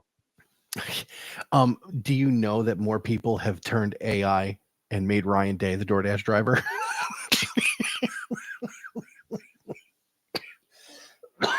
Who you got for me?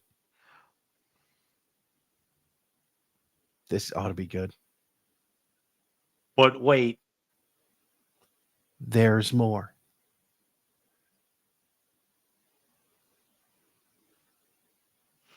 What the fuck? That's all you should be able to do with an iPad, though. Michael, your first name in the Wisey Translator tonight, we brought him up a couple of moments ago, and I really want to get your thoughts as being the only dad in the room here. It's Phillip Rivers.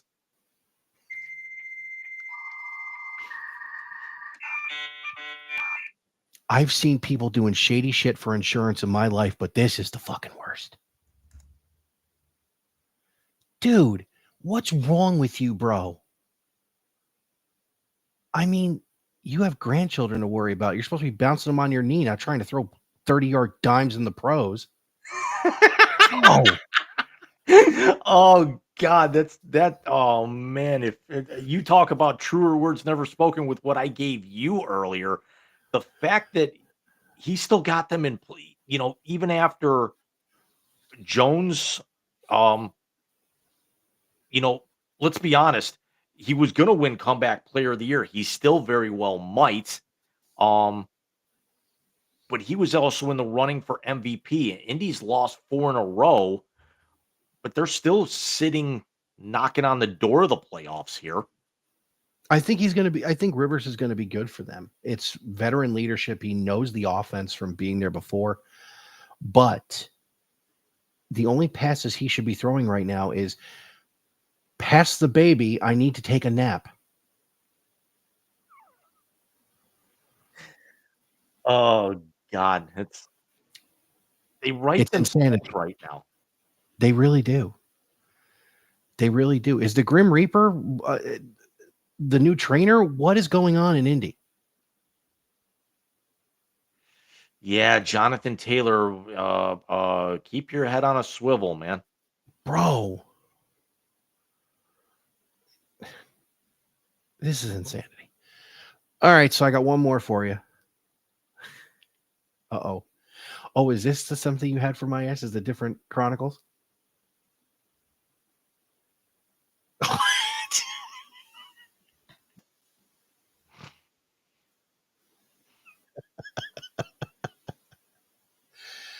That's beautiful. That's beautiful. So James, your second and final name in the final Wisey Translator of 2025. I don't know the gentleman's name, but I would like to know what you think he was thinking. And that is the AD of James Madison after he hired Billy Napier.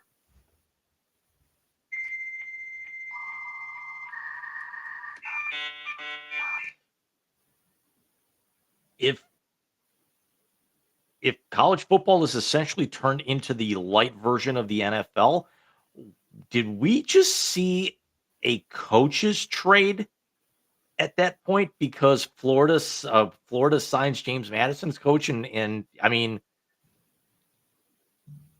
The only difference is that Florida can maybe, I guess, if they play each other in the next few years or line something up, are the chants going to be sloppy seconds? I'd like to know. Hey, besides look, case Sharon found his way into the translator.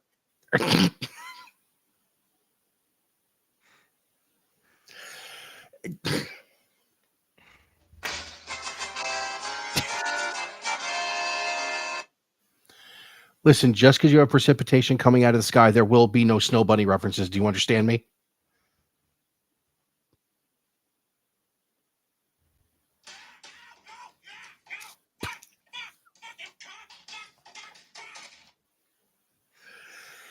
The best Sharon one, though, go look up the Lee Corso one. Yeah, I got a couple of minutes before bed. I'll try and pull that one up here. I'll send you a new one. I'm saving them. Michael. Do we have more?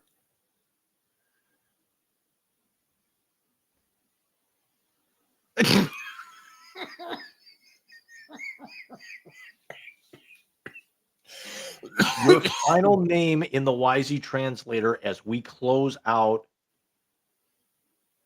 2025 is not a name.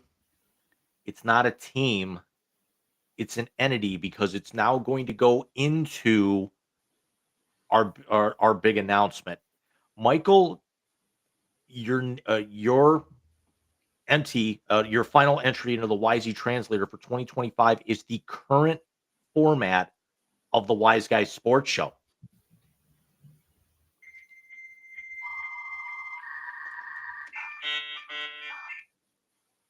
I don't have it here, but the word is taps. And the reason why the word is taps is starting in 2026, the Wise Guy Sports Show will not be a once a week live event. It will be a pre-recorded podcast and video version that we will be recording and Jim will be editing because I don't know how to do that shit. It also gives me a chance to be able to teach you how to do that stuff through Restream or CapCut. So this way you can maybe it gives you the opportunity to relaunch the Big Rican show. It does. If you want. And we'll see. And it's also a lot of fun to do, to be honest. It is. It does sound like it's a lot of fun to do. But what this is going to do, it's going to give us the opportunity to not only really hone the show and stop these 1 hour and 52-minute things that keep us up late on a Sunday night, but it will also allow us to do things like bring on some of the guests that we couldn't get because Sunday nights are tough.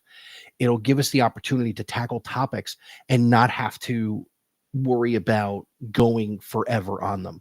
We can cut it. We will be able to have special segments for you guys. We'll have shorter shows. That way you can listen to it and not feel like you're sitting here losing an entire day. We will still have live events. The Wisies will be a live event. Come back the first episode of January. But outside of that, really our preview shows, our Big Rican baseball shows at the beginning of the season, the halfway point, and for the playoffs will all be live events. And as long as I can do it, we will have the Horsemen together for those events. Our NFL and college football previews will be live events. Our NBA and NHL previews will be live events. And some of them will have pre-taped segments in them. And most importantly, for our live events, this will certainly not be going away. Our draft night show, which has become basically our Super Bowl. The Wisies have basically turned into our season premiere. The holiday free-for-all is our season finale. Our Super Bowl is that draft show that last year, 2 years ago when we started, 3 years ago when we did the draft night show, it gave birth to the YZ translator with Alex.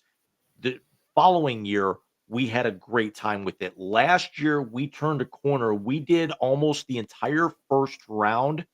And I believe I did finish the first round because I want to say I tapped out 5 minutes before the end of it. But the entire night, I said it at the top of that show, is it was the one show I look forward to every year more than any other. and it was the one I was probably most excited for of any Wise Guys sports show we'd ever done. That's not going to change because that is the most fun we have on this show throughout the course of a year, even more than the And free for all. yeah, and now it also gives us a chance with those live events to make them more, because we're not going to have a show the week before that we're going to have only 7 days to prep for. We can prep for the live events and make them really big things. We can make them extravaganzas. We can, Jim and I, and once he teaches me to do some of this stuff, we can work with graphics. We can work with, other video segments that we can add into them. So Wise Guys is turning a corner. We are going to set 2026 on fire. Because the other thing that this Hopefully is not going to literally. do is really how we're kind of planning this to pull the curtain back a little bit here. And we did say it was going to be a major announcement. Major announcement. Thank you, Alan Cox. We're guess what? Guess what? Actually, is going to be on TV in the next couple of days. It's a Christmas story because he won. What did he win? A major award. We have to add that in somewhere. That's going to be our next running gag. Yeah. But what we'll be able to do is, like, for example, we come in with not so much the Wiseies, but we do the week after. If we're looking at a Super Bowl preview, we can actually come on. Mike and I can actually do a video call that we can record through like Google Meet or something like that and talk for 10 or 15 minutes about it. And then this way we've got that saved. And then if something else comes up, we can jump on another video call or something like that and record that. And then I can piece all of this together and I can upload the show on Friday. I can do it on Saturday. I could actually do it middle of the day Sunday. So it premieres. There's a chance we can even premiere the show if we have it done early enough earlier on Sunday night. So this way we're not wasting. I hate to use the term wasting because of how well that we go into it, but we're not during football season. We're not spending an hour going over the scores and stats for the college and the pro games and the rankings and everything. We can actually talk about the rankings as they come out that night. We can maybe talk about a couple of the games ahead of time. We can even get more things in. We don't have to, we'll still have our hat trick. It's not going to be an hour long. We'll be able to get it down a la PTI to maybe 5 or 10 minutes per segment. Our goal is to be able to try and get this show down to an hour or 75 minutes tops by the time the draft show rolls around. Yeah, and the other thing it'll afford us too is, like I mentioned, we've been after getting Patrick McGuire back on, who did a few memorable hits with us a few years ago, right after I moved down here. And we'd love to get Natalie on. And it's just with her schedule and with the schedule we try and keep, it's very tough. It also would open up for us to get more guests on. It would open up for us to be able to say, hey, do you have 15 minutes on a Wednesday night or on a Thursday night? And if they say yes, we can get in and out in 15 minutes with them, half hour tops. Or Mike, if Mike actually has somebody that he wants to talk to down there, Mike, you even said even before, and she's no longer, affiliated with you anymore, but we were talking about Caitlin, possibly coming on. If there's like somebody in your area that wanted to jump on and talk with you, you guys jump on a video call or do a face-to-face thing and talk for 10 minutes, and I can upload that and it pulls me out of the segment for that. So there's other options. Mike, I've actually thrown the offer out to some of my friends or my cousins of coming on. Mike can actually bring Zach on, just to be able to talk about things. Mike wants to get a little bit more into MMA. He can talk with Zach about that.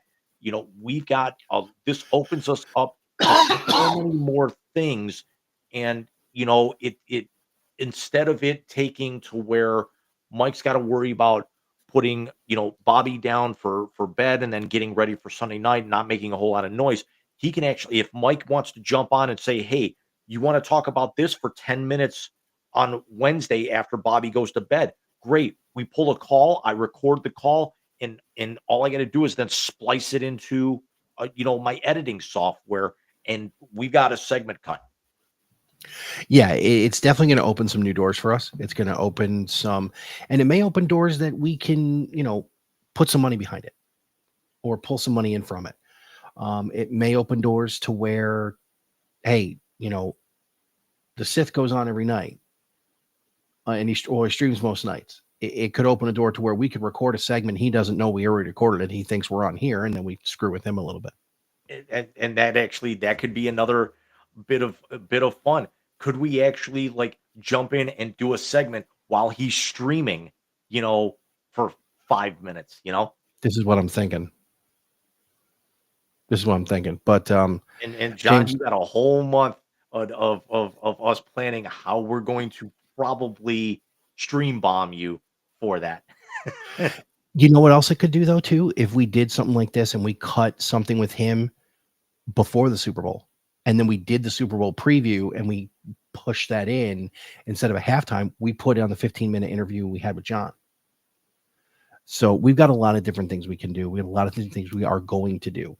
But one thing will remain is these two knuckleheads will bring you at least once a week our version of the sports world.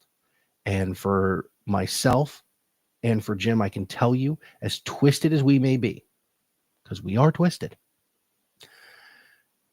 there are very few people I listen to that are content creators or podcasters that bring the kind of insight that him and I do. We do our homework. And now that we can cut it down, we're going to be able to do more homework. So we're going to bring you, yes, our opinions. But as I said when I started Big Rican, and as Jim has believed with his blog, we will bring you opinions, but we will back them up with facts. This will give us the opportunity to have segments about things that we may not always talk about, but we're going to bring it, and we're going to bring it hard. Because this also is going to open up the opportunity that since we're going to be doing a shorter show piece through the course of the week, Mike's going to be able to start rolling out the Big Rican blog a little bit more. It may get him back into, once I show him how to edit, he may bring back the Big Rican channel. Who's to say that this doesn't jumpstart me wanting to start re-recording episodes for, the JC24 Sports Note on YouTube, which I have not touched since June. And I've only done 2 blogs in the last maybe 6 weeks, including one today. I will have another one coming out here probably Tuesday or Wednesday as more information comes out about the Michigan thing. I love getting into it, but sometimes it's just some of the editing that, that goes into it. But we're both kind of looking to push the reset button personally and professionally for 2026. And that also includes this show. And this is not so much us stepping back. And I know we've already gone past 2 hours. And that's what we're trying to avoid, is that we'd like to be able to, if we could do this through the night and it frees up our whole Sundays, just so this way I'm editing throughout the whole afternoon and, or edit this part here or that part there. And it doesn't become, I don't want to say it's going to feel like a chore or, this is what we enjoy, but let's be honest. This is something where I'm looking for stability in my career. I'm looking to actually change things somewhat in my personal life.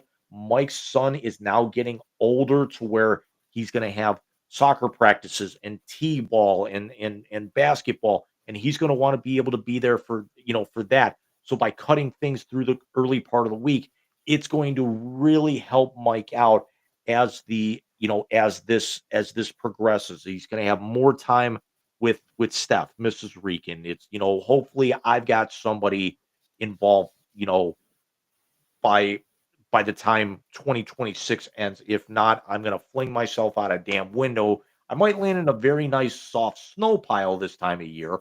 But it's definitely going to allow us a little bit more flexibility that we don't have to press to be able to get on the air for 2 or sometimes upwards of 2.5 to 3 hours on a Sunday night, where we know our viewership is not that heavy because nobody's really tuning in that night. And a lot of our views are coming in the on-demand afterwards. So this definitely opens up a lot of possibilities for us. Absolutely. And the main thing about this too is we're not taking a step back from the show. We're taking a step back from the long form, basically, for lack of a better term, newscast. This will be, it will still be content heavy. It will still be driven. We will still do the translator. I mean, that's not going anywhere. That's too much fun. The translator may end up actually, I may not even have to cut the translator for the channel just because of how much shorter the episode's going to be at that point. We may actually only cut it to like 1 and 1 as opposed to 2 and 2, Yeah. through the course of the week because it's going to be the back end of the show, which is already going to be, we could do 2 and 2 and do the translator for 15, 20 minutes a night because we're doing 2 hours a show. If we're only trying to cut for an hour's worth of content for an hour 15, we only have to do 1 and 1. Exactly. So this is going to bring us to the point where we can take this show and basically put it in a box and be able to, hey, don't give me that fucking look. Don't you give me that fucking look. Because I was actually looking at last year's show with some of what the OTRs were, and you remember there was a segment about a box. There was. I know. So, and that's why I went there. So But, with that being said, we brought it up earlier.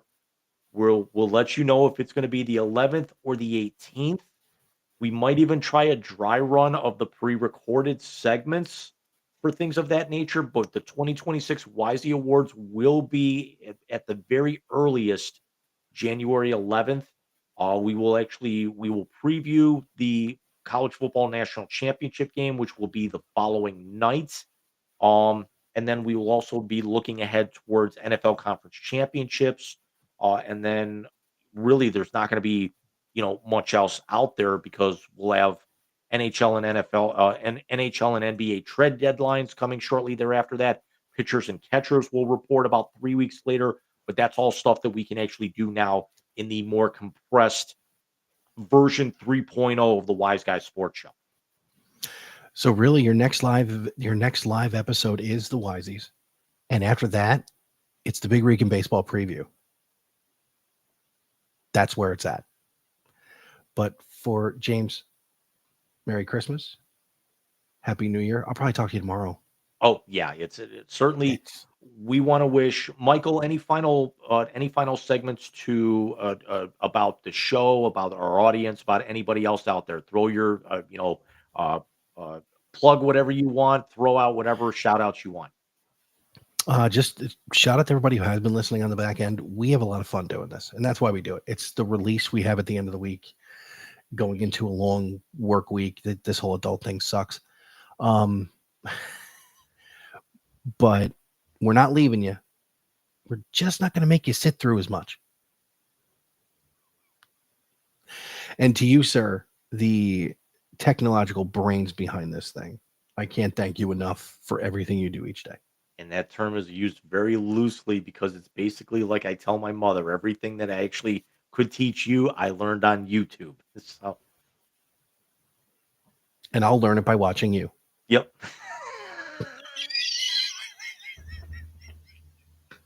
Okay. Can we not do that right now? I had to get one more in before the end of the year. Yeah, probably by the time we come back, could they actually have a shotgun wedding at this particular point? Dude, that'd be hilarious. That'd be such a Cleveland Heights thing to do. And hey, it's the and I haven't touched any of it. Yeah. So yeah, I gotta wipe down that bottle.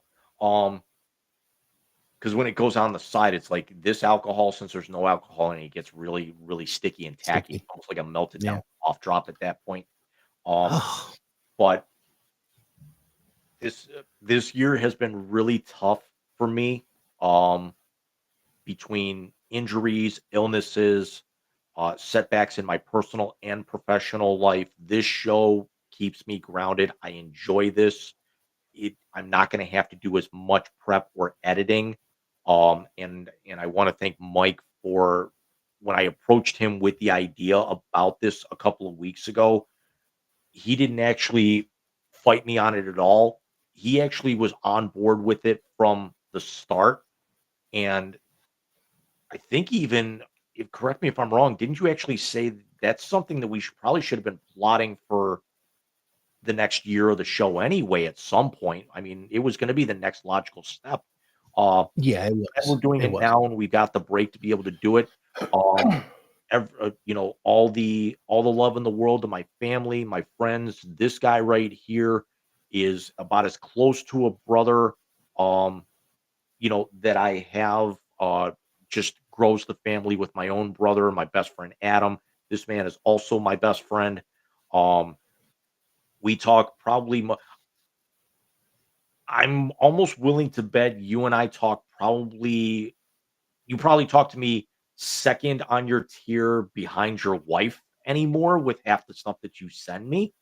Um, if Mhm. you wanna take all of that into account, um, I'm just afraid of the fact of how much you're sending to my father now that he's creeping up on that list.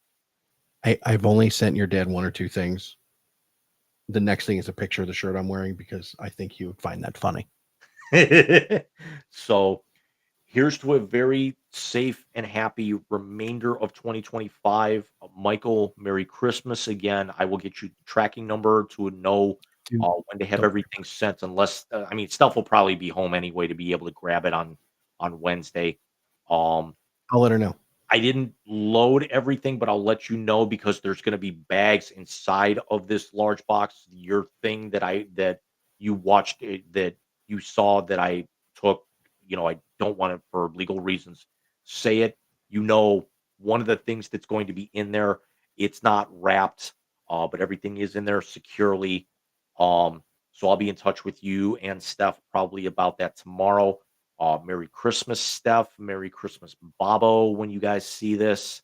Um, if things hopefully work out, I may be able to try to get back down there sometime next year or hopefully early 2027. I got to have a couple of things line up first. Let's see about that. Um, Here's to the Cleveland Browns or the Buffalo Sabres making the playoffs in 2026 uh, for me. And with that, I'm gonna go play a couple more minutes of the new update of Warframe, and I'm gonna turn in before I'm ready to hang myself tomorrow morning, trying to dig my way out of the snow and Monday the fact that Mondays always suck. I'm going to bed. Everybody, safe and happy holidays, happy Christmas, happy Kwanzaa, happy Hanukkah, happy New Year. And unless something major, major, major comes through where we actually have to kind of jump the gun with the pre-recorded stuff and get out of breaking news, that's going to be the other thing is that if there's a breaking news thing that comes out, we can jump in and record a 15-minute segment just for that, like I used to do with my Browns reactions or my Browns breaking news back in 2022. But we will see you guys on the flip side in 2026. Michael, I love you, buddy. I will talk to you tomorrow. Love you too, bro. See you later. Everybody, have a great night.